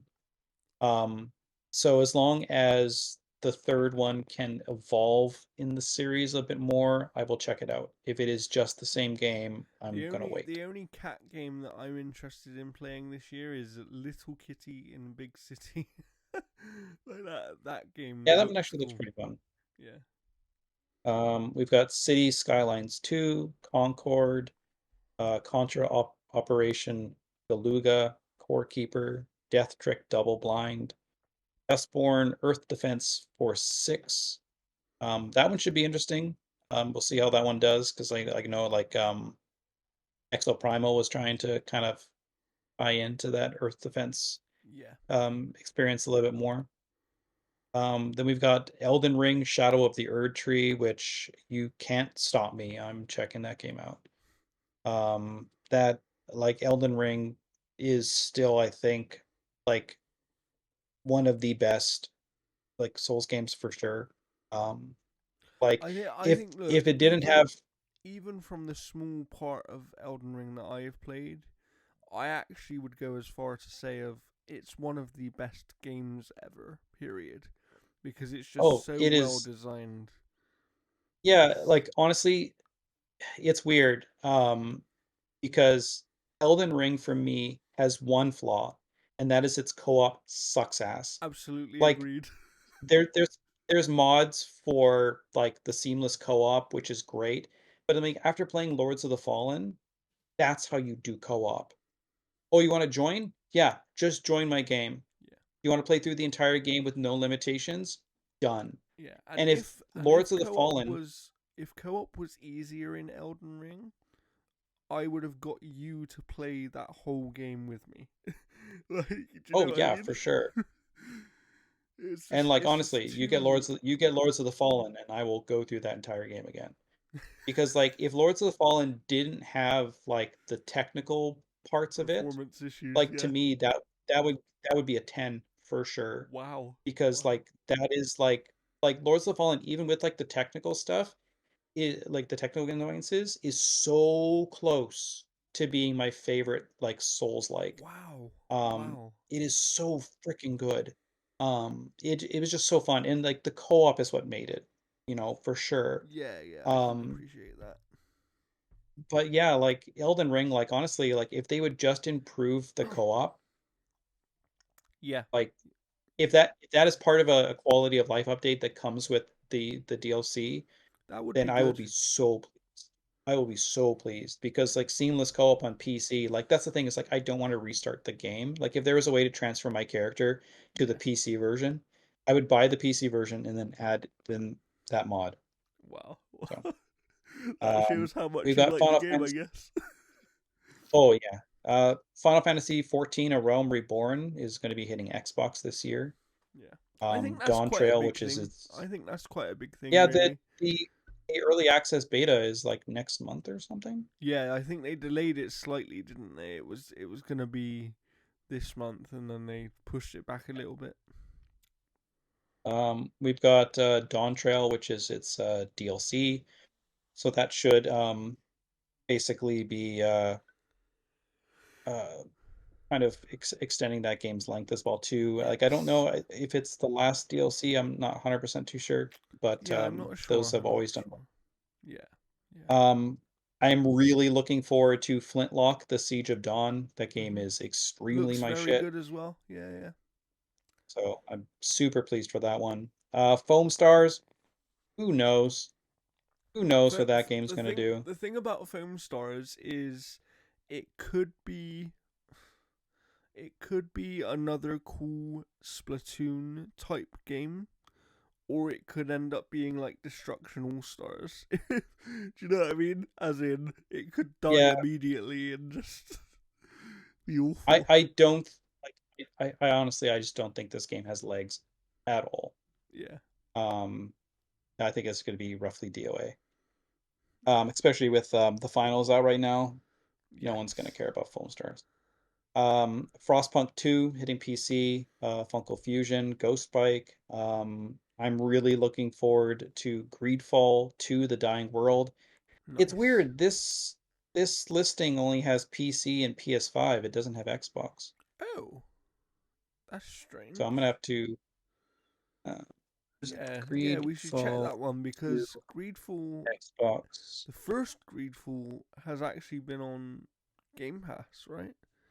So that would be very weird. Yeah, I don't know. Like But then, we've had situations like that before. Look at Octopath Traveler 2. The first Octopath came to Xbox and not PlayStation, but the second one went to PlayStation and not Yeah, Xbox. it just says PC and consoles, so Okay, strange. I'm not too sure. I'm pretty sure it's coming to Xbox. Greedfall's never or Spiders hasn't really done exclusives or anything like that. So, but Greedfall 2, I'm looking forward to it. It's another one of those like Jeff's classic favorite Dragon developer. Age. Oh, Spiders is so fucking good. Like Spiders sponsor me. Sponsor me. Just give me like a Spiders gaming chair. Just do it. I'll even take like a thermos. Hades 2 is going to be entering early access in quarter 2 of 2024. Yeah, and I think that one will hit Harold, early access because it was meant to be early access last year, right? So, yeah, so that should be pretty good. We yes. got Harold Halibut, Heavenly Bodies, Hotel Barcelona, Hyper Light Breaker, which is the an early access sequel to Hyper Light Drifter. I will play that when it hits 1.0. Yeah, I don't want to yeah. get burnt I out on think playing most through people early will with access. that one. John Carpenter's Toxic Commando, that could either be extremely great or extremely bad. So we'll see how that goes. Killer Clowns from Outer Space, which seems to be, I think, like another type of Dead by Daylight game. I I don't think know. I think that's another Game Pass Day One game as well. I think back in the day when it first got announced, I'm pretty sure it was Mm, announced as a Game Pass Day One game. I could be wrong, but I'm pretty yeah. certain. Well, we got Kingdom Hearts Missing Link coming out for mobile. Lightyear Frontier, Little Kitty Big City, Little Nightmares 3, which is this one here, Little Nightmares 3. Mm-hmm. I believe it's entirely developed by Supermassive Games this time.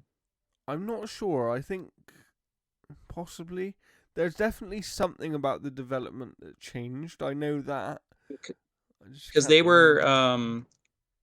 yeah, because they were, let's see here, developer. Because they were a co-developer on the first two ones. Yes. Yeah. Um, yeah, this one is solely developed by Supermassive Games instead of the franchise's original developer. So yeah. That's interesting. That's interesting. So this will be interesting for sure. We have Llama Soft, the Jeff Minter story. I don't know what it is. I have no idea. I've never heard of that. Yeah. Lost Lost Records, Bloom and Rage, Luigi's Mansions 2 HD, Menace. We got Metal Gear Solid Delta Snake Eater, which is Is a one second. one to One one second. remake. Yeah. Is Lost Records? Is that the Life is Strange style game? Is that the Don't Nod one? Yeah, it's not. I don't think it's Don't Nod. Is the Is other it? team, isn't it? The one that made I Oh, it think is Don't Nod. It's Don't Nod Montreal.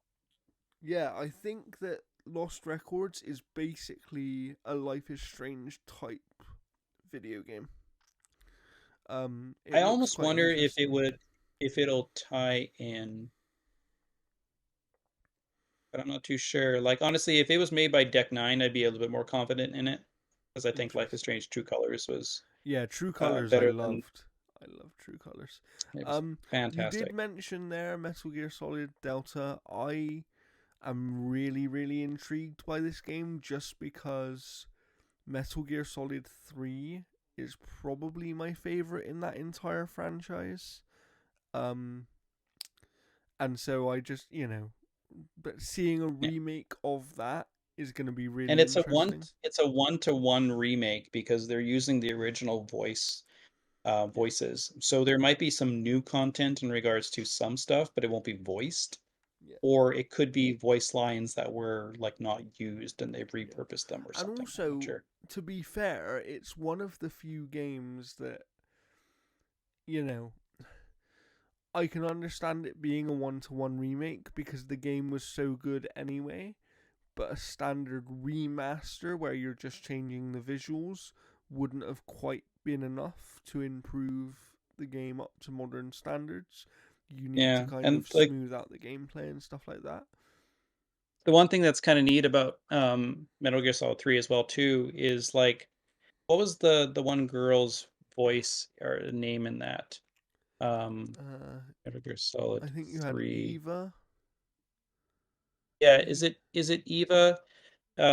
she wears like the flight suit. Yes, yeah, Is yeah. that who that is? Yeah. Mhm. Apparently she's voiced by the actress that did Ariel in The Little Mermaid, but under a different name. Oh, really? Yeah, because the character was rather suggestive, so she didn't want it like Oh, because okay. it's never been revealed. Like the actress that did Eva, that's her only acting credit. There's no picture of her. Her name Wow. is not attached So to it's anything somebody else else. So whatsoever, it is and it's someone never been else. revealed. It's never been revealed who that person is. That's very strange. Very Yeah, strange. and Maybe it was every single maybe actor it who's was been, Kojima. yeah, who knows? David Hayter has even stated that it's like, oh, I don't believe it's ever been said, Wow, and that's that's all he says crazy. on it. That's crazy. So yeah. Then we have Metaphor ReFantasio, which is made by the Persona 5 Yeah. team, I know people as far as I can't know. wait for this game, right? Because This looks obviously, interesting. Yeah, to me it looks like it's either going to be a game that absolutely excels or it stumbles a bit because to me it looks a little bit too much like their other series. I can't remember Shin Megami Tensei. It looks a okay. little too much like that.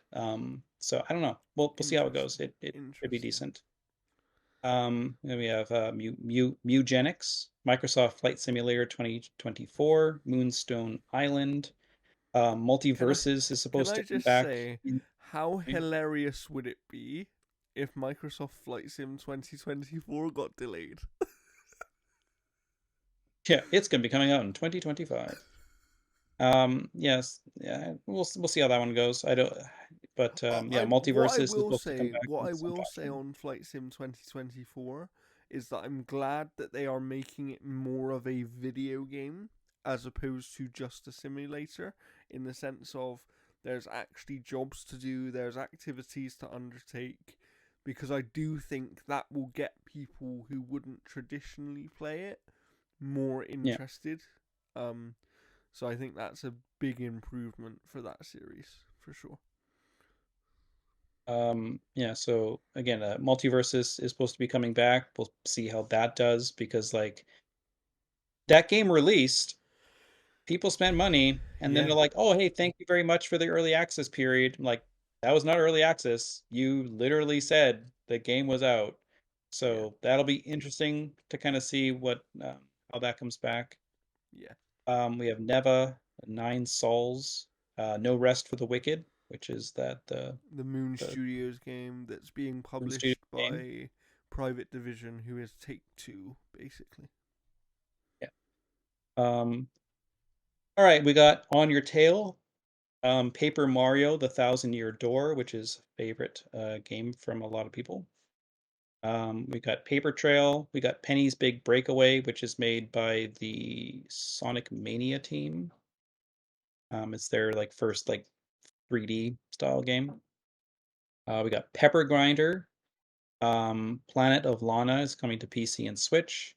Nice. Replaced, which looks freaking awesome, Yeah. coming to And you know Xbox. what, as well? Um, Just a quick word on Replaced, because the game does look awesome. Obviously, it's one of those games, along with Stalker 2, that has suffered significant development issues because of real world problems, being a Ukraine based studio. Um, so I hope beyond hope.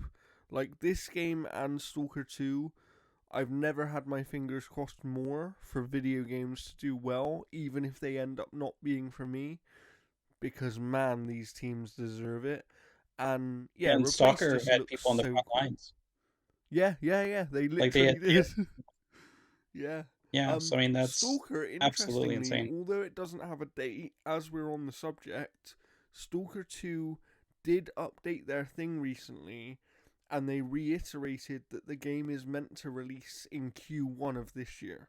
So that's going to be interesting to see if that does actually happen.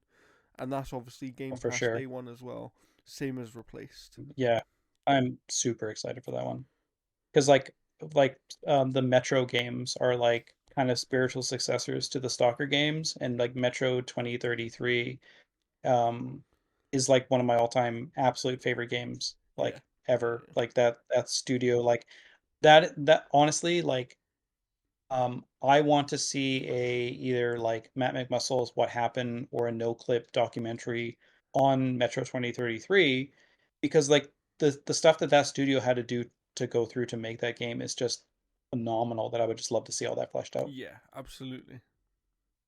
We've got Rekka, The Rise of the Golden Idol, Saga Emerald Beyond. Then we got Saga Senua or Senua's Saga Hellblade 2, which we've talked about before. Yes. Shantae Adventure Risky Revolution. We've got the Silent Hill 2 remake that's supposed to be released this year. Apparently, somebody let that leak that it's going to be this year. Hmm. That one I'm very questionable on because Well, I mean, Sony put it's it been in their said, this year trailer, didn't they? They actually released it yes. on their YouTube channel Oh yeah, as a. that's what it was. But I mean, it's made by Bloober Team, who Yeah. has been wildly inconsistent. It's been said that they've had some carte blanche with the game, and then some kind of limitations on what they could actually change and do. It's been conflicting reports on that. But the fact that again, like Bloober Team has a very inconsistent track record, Yeah. and I know that their inspiration and their love for what they do comes from Silent Hill. Yeah. So I'm hoping that passion kind of And that's translates what I into was going to them. just say. I feel Yeah. like having played their other stuff, even though they're inconsistent, I do feel like if any team could actually nail Silent Hill 2 as a remake, it would be them because they wear that inspiration on their sleeve, and that's exactly what the medium was going for. And the medium had issues, but it definitely had that Silent Hill DNA in there very strongly. Yeah, they just have to like limit a lot of their storytelling because they've been kind of promoting a lot of like the kind of like bad stuff. Like if you've played through the medium, you'll Yeah, see how the ending was yeah, kind of controversial there. But I don't know, like we'll see how it goes because like I'm really hoping that where them going like, oh no, the Pyramid Head DLC stuff that was never real, and then they removed it from the Best Buy website. I'm hoping that's not real because if that is real, then that means that they do not understand yeah. Silent Hill at all. I Because agree. like Pyramid Head was like a manifestation of like that character. Like he wasn't like needing some type of origin story or whatever because you got the origin in Silent Hill 2 already of Yeah. like what that character was. So I don't know. We'll see how that goes, but like I'll give them the benefit of the doubt, but it just barely. Hmm. Um, That's fair. then we've got Skate Story. We got Songs of Silence, Spell Rogue, Spy versus Anya, Operation Memories. We just talked about Stalker 2, Heart of Chernobyl. Star Wars Hunters, I know it got delayed, so I don't know where that's sitting at.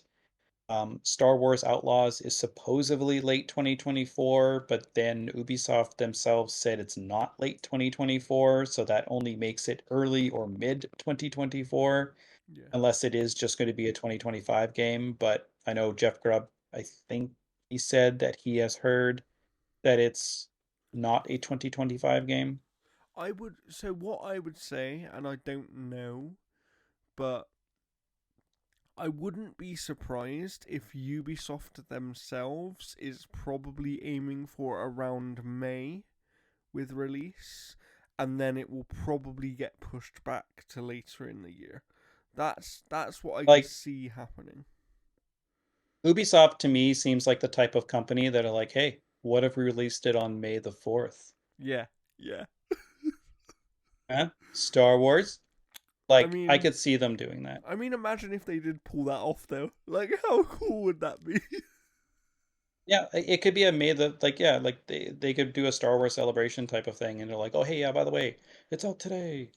But yeah, I think I May sounds right. Yeah, Then we have the PlayStation 5 exclusive for some goddamn fucking reason, Stellar Blade. yeah. Um, like I don't know what they saw in that game that are like, we need to make this exclusive. Check out her butt. We need to make this exclusive because like like every single screenshot I've seen so far has just been like that well like framed shot of her back end. Yeah. And I'm like, the game looks good for sure. Um, but it's had a weird, very weird marketing cycle. Like, did you see Dragon's Dogma 2 going like, hey, check this girl out? And it's like that harpy kind of girl, whatever, who's Yeah. like just her chest's out when she like leans over to like the character and like everyone's like, yeah, they know what they're doing. Like it's just ridiculous. Yeah. Like Yeah. a lot of Yeah. them just like kind of, being horny on main essentially for like being on Twitter. Hmm. Um, but Stellar Blade it does look good. It does look good. We got Still It Weeks, disappoints still me. It disappoints me that I think it's the first time, at least in my memory, that a game has actually been announced for other platforms and then become exclusive later. We have yeah. had The games. the We've first had trailer literally games. says Xbox. We've had games that have been announced as exclusive initially and then not been exclusive. Like one of the big cases recently was that in Another World, Baldur's Gate 3 was going to be exclusive to Stadia and PC. um, so let's let's be glad that Stadia doesn't exist anymore. Oh. All right. So we've got the Chinese Room is coming back with Still Wakes the Deep. This That's gonna looks be quite released cool. This one. everything. This Um, yeah. I'm interested because it just seems so atmospheric, and that to like me. there's parts of this game that kind of give me hydrophobia vibes. Mhm. And that was one game that I really, really liked, and they Yeah. just I can't remember if they actually released the full. Oh, yeah, they did release the full game, I think, because I remember playing like the demo and stuff. Okay. Um, Interesting. so we got Stormgate, we got Suikoden 1 and 2 HD remaster, Gate Rune, and Dunin Unification Wars. We've got the untitled Teenage Mutant Ninja Turtles Mutant Mayhem game. Recently watched the movie and that kicked ass. Like that was such a good movie. Nice. So I'm interested to I still see. haven't watched it yet. So Oh, it's so good. So I'm interested to see what they do with the game that way. We got Test Drive Unlimited Solar Crown. Thank goodness you're here. We've got the casting of Frank Stone, which is another Super this Meso game. this is interesting to me. This is the one. Yeah. This is the one that's basically a collaboration between Dead by Daylight and Supermassive, and it's gonna be from what I understand, it's gonna be almost like an Until Dawn style game, but in the Dead by Yeah, Daylight universe. So that's really yeah, interesting to me. that should be pretty decent. We got the first Descendant, which looks visually stunning. I didn't have a Yes. chance to check out the beta, unfortunately. We have the Gecko Gods. We have the Plucky Squire, which is that like This jumping looks in and really out of cool. fantasy books. Yeah, this looks So it really looks cool. interesting. It's another Devolver game, I believe. Um, we have the star named Eos, The Wolf Among Us 2, which I'm excited for, but the fact that this is, I think, a whole new team making it, we'll I see how think that so. goes. Yeah, I think so. Um, we got Thrasher, which is the like spiritual successor to Thumper. The Towers of Aghasba, Aghasba, Toxic Crusaders, Urban Myth Dissolution Center. One that I was excited about because I thought the initial trailer looked awesome with some of the character designs, and I'm not too sure about this new take on it, is Vampire the Masquerade Bloodlines 2. Mhm. So I'm super pumped for this game, but Wasn't this game no, just initially revealed like years and years and years ago? yeah, and then the studio was like, we don't like this version of the game, we're scrapping it, and they started over with a completely different team. Oh wow. Um, and yeah, it sucks because like the one kind of girl that they showed on the rooftop, she had Mhm. this really, really fancy top and all that kind of stuff. Like she looked amazing.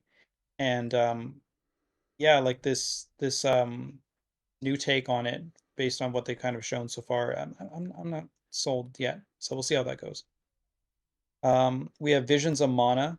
which is coming to Xbox. This looks interesting. This one, I've never actually played a mana game, so there's Well, I mean, yeah, like I played Trials of Mana, which is like a remake of the original one. And it was good. It to me it suffered a bit because Dragon Quest 11 had come out a couple years prior, yeah, and it literally stole that storyline from them. So it was literally the same story about like a um people from different things coming together, and then a mystical sword, and like I it think was I literally think a like lot the of same those storyline. types of games have very similar stories, don't they?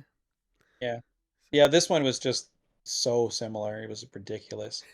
Um, I'm really looking forward to Wild Bastards. This is the sequel, spiritual sequel, I guess, to Void Bastards. yes, yeah. Um, this is Void Bastards, but in a Wild West town with like a bunch of characters that you And play what a as. So you name aren't for just a playing video as like game! That is a hell of a, a oh, name. yeah, that should be good. Windblown, which is the next game by the team that made Dead Cells. Um, Nice, that nice. game looks fantastic. It's multiplayer as well too. Really good trailer that they showed off at the Game Awards. So this should be a title to watch for, because like that studio earned it with Dead Cells. That Dead Cells was a 10 out of 10. It Yeah. was Are unbelievably there good. any more video games currently scheduled for 2024? Two big ones, or actually three big. World will go two, Okay. but we have World of Warcraft: The War Within. So that is WOWTWW, for keeping score on the acronyms there. That's just going to roll off the tongue there. But another acronym for me for a game that I'm really looking forward to is Zenless Zone Zero. Um, I'm going to be waiting for the PS5 release, because they've done this before where they release it on mobile and PC, and then they bring it out on PS5. I Interesting. don't think Nice. this is ever going to touch an Xbox console. Um, but no, it's basically the next game in the Mihoverse stuff. So you got Genshin, and then you've got Honka Star Rail, and Zenless Zone Zero is like a more modern take. So it takes place in like kind of like modern time, real world type of Okay, stuff. okay. That sounds Um, interesting. but and the combat looks absolutely fantastic. Like yeah, like this game looks very very good. Like I'm gonna try it out on the other platforms, but I think that the where I'm going to invest my time is definitely going to be on um, PlayStation. That makes sense. That makes But sense. yeah, I mean that's pretty much everything. No, this list was pulled from Polygon, so there Yes. might be Yeah. some stuff that's kind of slipped through the cracks and Yeah. stuff like that. And what But we should also say as well is some of these games that didn't have dates might even have dates by the time that you're watching this episode. Um, you know, yeah, like things this happen. list was made on January 1st. Yes. So it was updated January 1st. So it less than 2 weeks though. So I mean, some stuff definitely could have changed. I mean, who knows? Some if 2023 decides to follow, if its spirit decides to follow us into 2024, some of these games might even be canceled. Yeah. Embracer might go like, hey, And who knows, maybe something like Stalker 2, which is meant to be a Q1 game, could be out next week. you know, it, maybe that is the weird shadow drop type thing that Xbox are gonna do. yeah, now it's got a 6 month window of being exclusive to Xbox and PC, and then it'll be available on PlayStation. yeah, yeah. So I think it's a pretty strong year so far. It's sure to be a stronger year because we always hear about more games as we kind of go on. Um, and then there's obviously your traditional sports titles that come every year that people always like. We know there's going to be another Call of Duty game this year. The report is that it's a Black Ops Gulf War, I believe. Um, Yeah. so that's going to be interesting to see. I know Giant Bomb was debating on this as well too, as whether or not Madden 25 is actually going to be called Madden 25, because They there already was a did. Madden years ago Yeah, they called it Madden 25 because of the 25th anniversary. Yes. So Yeah. Maybe they'll unless they call it maybe like they'll add. Madden 25 2, That would be the quite funny. Roman numeral 2. I suspect they will just call it Madden 2025, so they'll add in the 20 ahead of the 25. Um, but yeah, we'll see. Obviously, me being a wrestling fan, I will be looking forward to the next WWE game. I actually think that 2K, to their credit, have done quite well with the last couple after having kind of some really bad years there for a while. I think they've improved Yeah, things I just want significantly. I just want wrestling games to like have more collaboration with the actual companies where they go like, okay, we're expecting to have this game out in Q3 of this year. Yes. And then they talk with WWE and they're like, okay, of the roster that we have, where are you intending to put them Yeah. in that era? So then you don't have something like AEW where they're releasing the Tony Storm DLC and it's from a era of her character that she played like what, 2 years ago? Yeah, precisely. Yeah. So it's completely outdated, right? Yeah, like that's the biggest issue. Like I This is understand games take a this very, is very long time. exactly why this is exactly why if any sports game should ever go live service, it is wrestling games. They should be a live service of some kind, even if you had to pay some sort of subscription fee See, to yeah, keep the an updated roster and updated like the characters. well, I think you basically just go kind of like the Guild Wars 2 route, where it was a live service MMO, but you paid for the game up front and then that was it. Yeah, So like they could do something just basically call it like WWE Universe, and it's yeah, basically just a live service version where you have your matches and stuff. Then they can add stuff, they can add the rosters, and then you'll get like an update for the roster, and just you do like basically content packs yeah, where it's like every month you do it like like the Elder Scrolls basically, where like you have a set um like monthly thing, and then that gets you all of the content throughout the year. yeah. I And agree. you do like a battle pass where you can unlock new like Yeah, character creation things and stuff like that. You can unlock new like themes and entrances and and all that's the that kind thing. of I stuff. think they have the systems built in the game already to support Yeah. that style of game, and they Yeah. and also they can do it in a way where it doesn't feel egregious but would make them money. It feels like a Yeah. thing that would be good for everybody, and they just haven't done it. It's very You just do something strange. where it's like $8 a month or something like that. Like Yeah, 5 US, $8 Canadian or whatever a month basically, and then that gets you the content yeah, like later on. And like basically you just have it where it like maybe earns you like WWE tokens, yeah. and then you can spend those And tokens in the shop. and you could update the roster every, you know, even if it's like, okay, maybe you don't completely update like every single move and things like that, but you can update Yeah. people's characters and such, and you could do it Yeah. that maybe it's like a 3 or 6 month thing where every 3 to 6 months you get a roster update. So yes, okay, you might have a roster that's outdated by a couple of months here and Oh, there at sometimes, but I got an even better idea. that's way more. Go on. Even better idea. Can you imagine, all right, let's say for example that you have a title change at Rumble, because that's tonight, right? Uh, not no. That's next week. It's next Saturday or is it the Saturday after? I think it's next. I think it's next Because isn't Saturday. it's the 27th, right? Oh, so it's 2 weeks from today. Yeah. Yeah. So imagine you have, say, Roman Reigns, say he loses the title on the 27th. So Yes. then you load up the game on the 28th and it cuts to an in game like using the engine or Version whatever of that. of like the pin, and it's like 1, 2, 3, and then it cuts to a big splash screen and it goes like Cody Rhodes, new champion, and then that's set in the fiction of Yeah. that. That would be cool. That would be really cool.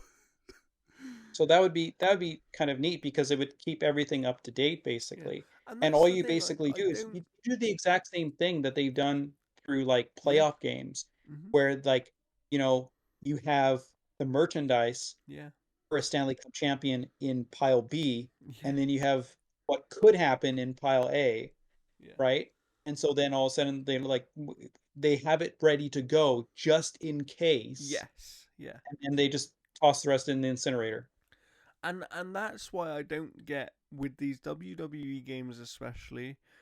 I don't understand why they've tried to stick to this tradition of we're just going to be a one-off yearly release that is going to Yeah. be, that's going to basically be a game that 3 months after release is completely out of date, and sometimes at release it's actually already like 3 months out of date. And you take a look at like doing the monthly cost, like again, say it's $5, Mm, and you times that throughout the year, that's practically your cost of like a brand new game anyway. You'd probably make more money yeah, doing it I, this I way because you actually wouldn't have think the investment. I actually think that they could price it at a point where it was still fair to people and they would make more money from each person per year. I think Yeah, I think if they said I don't know, if they said for example um $9 Canadian, right? Like yeah. that Like that just to me is it's a decent amount of money, and you times that throughout the year, it would be more than they would traditionally make on an individual game sell. yeah. And you just do it in the exact same way that like the Elder Scrolls Online did, where like you have access to the game by buying it right at the start, whatever for Yes. like whatever it is, and then basically you pay per month, and that gets you like WWE tokens to spend in the shop. Hmm. It gets you exclusive skins for your wrestlers. It gets you like a Yeah. character creation like base set or something, Yeah. and then you just do that every single month where it gives you all these Yeah. bonus things. Like And maybe then you and get then a battle also pass at that spin point type of you thing. can also do this thing where you don't have to have a big new game every year. You could do a massive expansion, or you could wait every few years and do a big kind of reset point where things get significantly changed. There are ways to do Yeah. it that would be really, really interesting. And that And I to me, really that's just, how like Madden and NHL and all that stuff should be doing it because yeah, like every year the iterations are so minimal I agree. until you get like I agree. major And hardware that's revisions. that's the thing with sports games of any kind, wrestling, American football, ice hockey, whatever. This is why you see that people will often buy these games, then they might not buy one for 2 or 3 years, and then they buy one again because every 3 years or so you get significant changes in these games because that's Yeah. how long it takes to kind of implement these things. But it's kind of like it's kind of like UFC 5, which I played last year and reviewed for Outer Haven. It was a good game. They just didn't do enough to separate it from the previous game, Yeah. and it needed to be more than that. So yeah, I'm interested to see what the sports games deliver this year because I think most of them last year didn't deliver to their usual standard. Um, Especially something like EAFC, with it being their first one last year, they didn't really deliver. People were a bit disappointed in the game. I think people expected more change than they actually delivered. Um, so I'm interested to see all that stuff, but I do think it's going to be a good year for video games. And talking about that, I do want to end because I don't have much time here, but I want to end on Yeah. talking about one of the first games to come out this year, which will be out shortly after, or maybe at the time that people are seeing this podcast, um, which is Prince of Persia. Obviously, brand new game, Metroidvania style. and it's Yeah, kind of we have our review out now as well too. Uh, like and it's it's it's blown literally out people now. away, right? So why don't Yeah, you explain, Jeff? Why is sure. this game So blowing people away? so Prince of Persia, like, back when it first began as a franchise, it was a side scroller. Just the Metroidvania stuff wasn't really kind of a thing at that time. It was, Metroid and Castlevania and stuff for as old as it is. Prince of Persia's equally old. Um, and this is kind of like a throwback to that. So it is a Metroidvania game that kind of has a lot of Celeste influences as well, especially with a lot of its mobility. But this is a game that controls and feels beautifully. It is fluid. It feels remarkably good to play. Yeah, It's got some very cool abilities. It's got some good quality of life things. Like if you get stuck in a certain area, you can take a screenshot and it puts it on the map. So then you can view that screenshot on the map and be like, oh, right, there was a door there. Instead of just putting a cursor there and then 2 hours later going, wait, what was that cursor for? yeah, Like it plays remarkably well. Um, yeah. the only the two issues that I have before we start to talk more about the game is I don't think the story is great. I think that the emotional connections that they try to attach to some of the characters that you converse and battle with, I don't think is there to Yeah, keep that emotional thing. Like I don't think it sells it that way.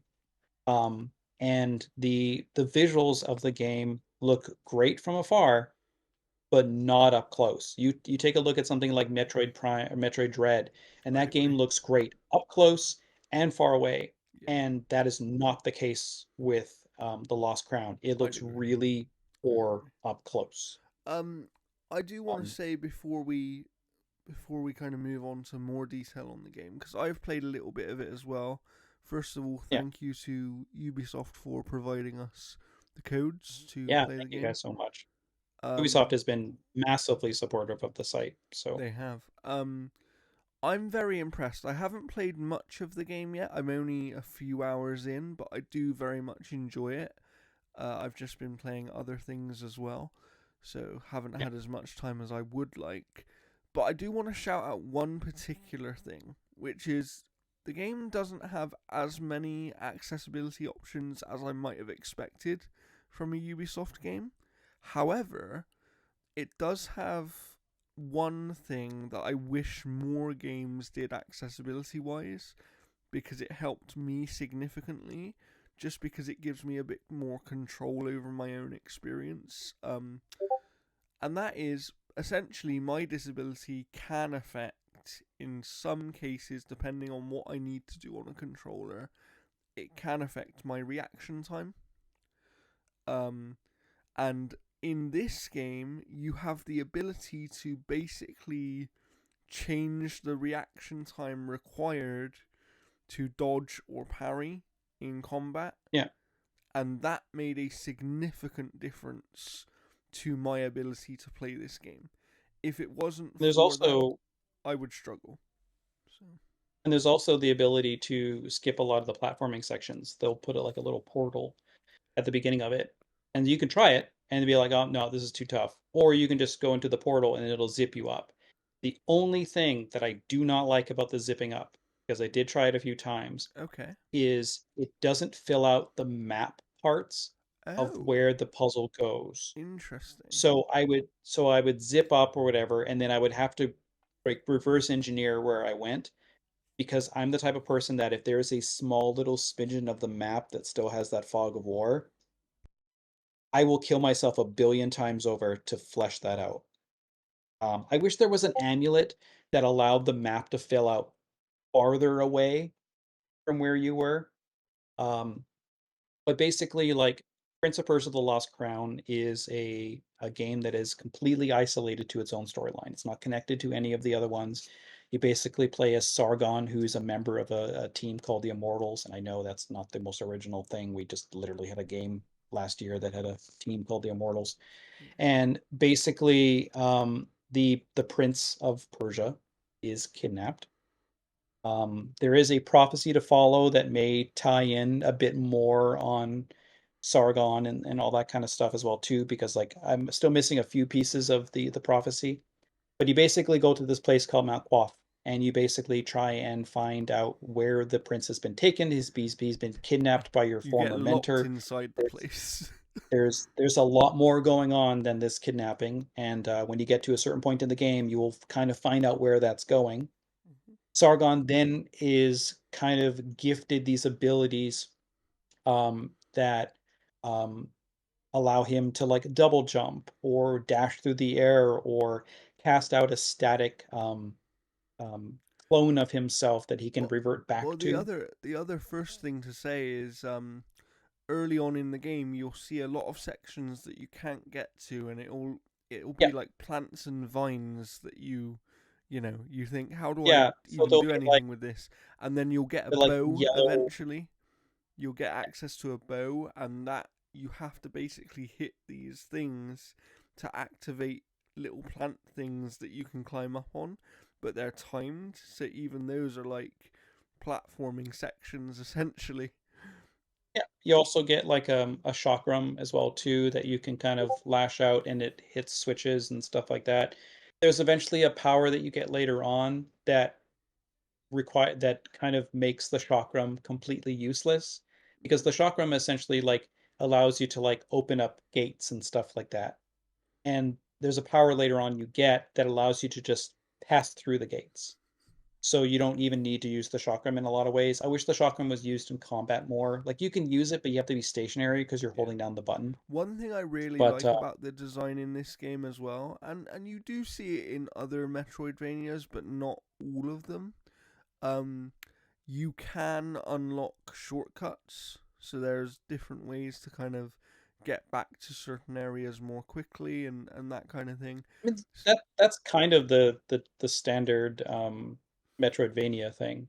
It I don't know of is, a Metroidvania that doesn't have like the it shortcut is, stuff. but I feel like, for example, because I compare this quite a lot to Ori, and I haven't played Yeah, Ori for a while, but I feel like there yeah. weren't as many shortcuts didn't seem very common in Ori, and maybe that was just because it was They're slightly everywhere more in Metroid. Yeah. linear focused. Um, but yeah, because that was one thing I wanted to mention about the art style earlier. Um, when you were kind of talking about how the game looked from afar, I actually think this game looks as good as something like Ori, and then when you get up close, I do agree with you that the image Oh, sort of I falls I apart. there's a character that you fight. I'm not going to say his name. Um, but he's got a lot of ranged attacks, and it's basically in a bright lit room. It's got a bunch of pillars and stuff like that. And whenever they zoom in on that character, I'm like, oh my god, his character model looks so bad. Um, and then they just keep zooming in on him, I and have then to like ask. the last, I have to ask as yeah, well, Jeff. How did you feel about the voice acting in this video game? I think the voice acting's fine. Like I know like there's a I have to double check, but there's a character that when you go down into the sewers and you get a character that basically like um talks to you. It's one of the only tree spirits that actually goes with you, and they illuminate the area around you because it's so dark.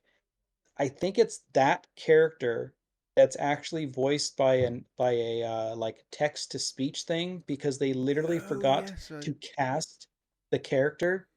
Mm. So So I like heard about this. Yeah, I heard. So I haven't I'm reached pretty this sure it's that character yet, but character yeah. because her delivery is very like TikTok voice. But I think the I voice mean, acting's fine. at least they figured it out, right? At least they did something. Yeah. Yeah, like I think the voice acting's fine. I think the music's largely forgettable. Yeah, yeah, yeah. Um, but no, What I like would there's say, what I would say is that for me, even in the early hours of this game, it completely surpassed my expectations, and that's oh kind yeah, of like that's the biggest it's praise I can very give good. the game. It's This game surprised me in the same way that Hi-Fi Rush surprised me last year. not for Yeah, I was just exactly gonna the say same this reason, this but feels like this year's Hi-Fi Rush, where it's a yeah. game that kind of like it almost kind of came out of nowhere in not in the same way, but it was one of those games where I think people were like, "This is going to be fine," and then at the end of it, they're like, "This game's fucking great." Do you know what I would say? Because I knew, so I had faith this game would be good because I knew who was making the game, as in the team Yeah, the behind it Rayman did the Legends Rayman. team.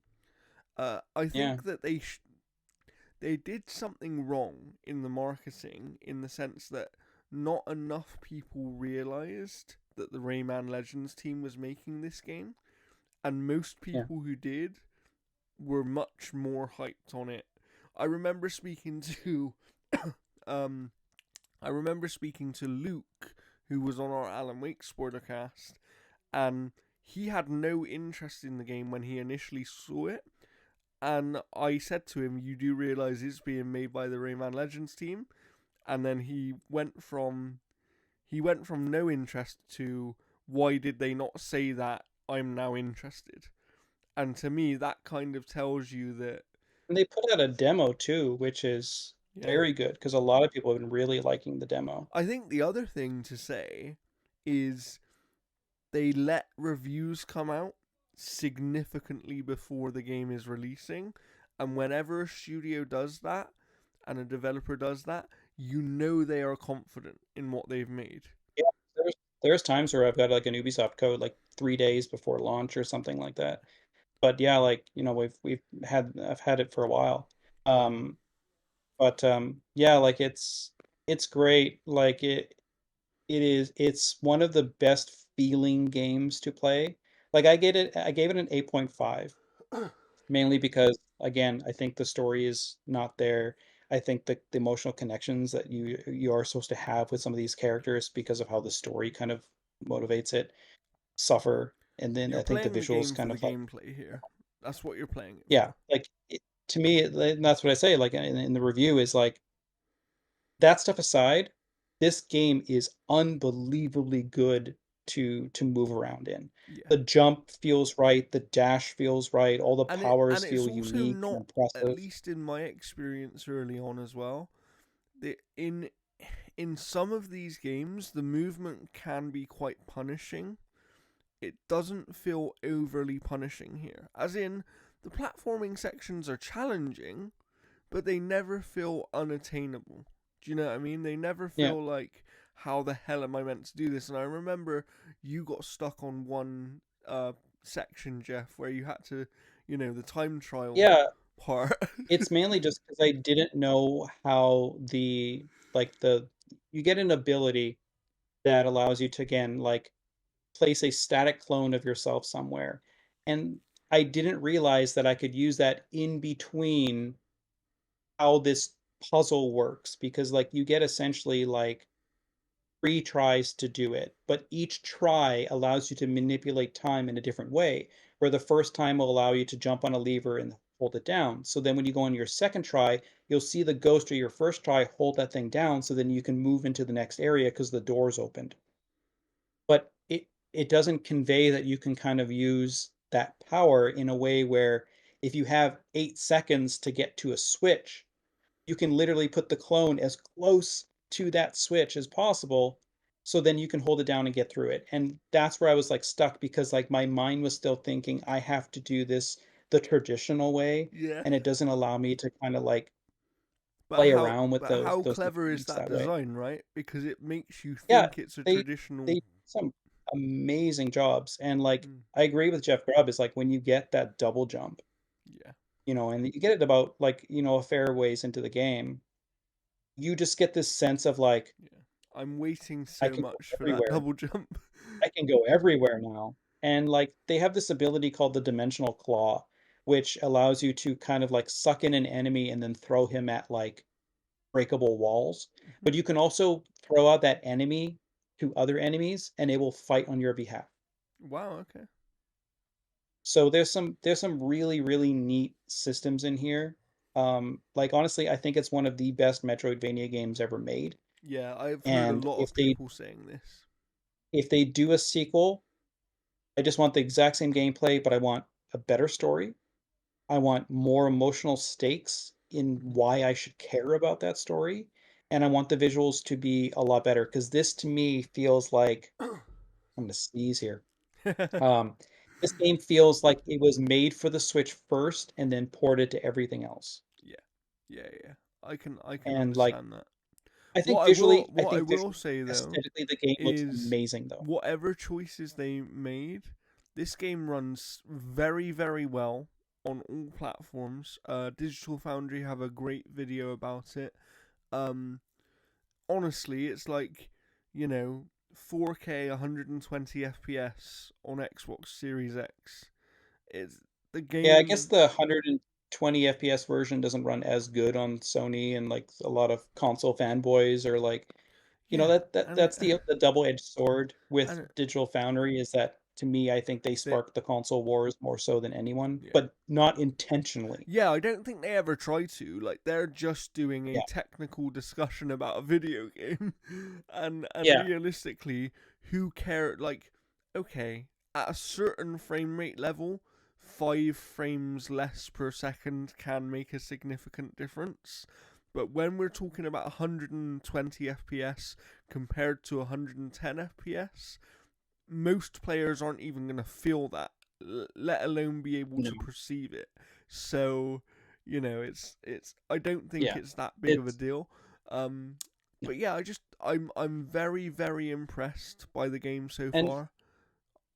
and the 120 FPS thing, that will be fixed on PlayStation because during the review period, the Xbox 120 FPS one didn't um it didn't have that option until like just the other day, Yeah, whereas the yeah, PlayStation version had it already.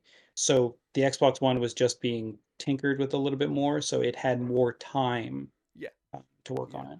And also the other thing is, sometimes that little bit of extra power in the Xbox does make a difference. Like, and it just means that the PlayStation version needs a little bit more optimization. But hopefully, by Yeah, the time you're playing the game, it shouldn't be too much of an issue. you know? yeah, and like this is the type of game that you definitely want to support if you want to see more of it. Because like Ubisoft is not as crucial when it comes to numbers as like Square Enix or whatever, but if a game does well, and you Yeah. got to figure that this game had a And smaller budget compared to yeah. most Ubisoft And games, also the that other it'll thing is, I think there's a lot of negativity towards Ubisoft sometimes, and I don't think all of it is deserved. I think a lot of it is just because they often make a very particular type of game for a very well, particular audience, and this is something different from them, something they haven't done for quite a while. And I think that if you have any interest in it, please go and check it out because it is well worth your time, even just from the handful of hours I've played. yeah, I don't think the criticism really comes from Ubisoft's pedigree in regards to making a lot of the same games like a la Far Cry or anything.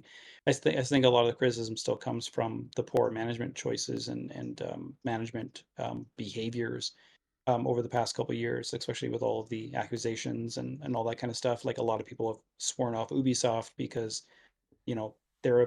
a bad place to work, Well, according same to the reason with allegations. Activision, right? In the past. Yeah. So, But I mean, like, it's one of those things where I think that it's not fair on the dev teams because like these guys are literally like yeah. breaking their back essentially making these games. So And like also, I'll and also the constantly other thing support. to put into perspective is I was doing a bit of research the other day, and based on reviews, I believe that this is the highest rated Ubisoft game in nearly a decade.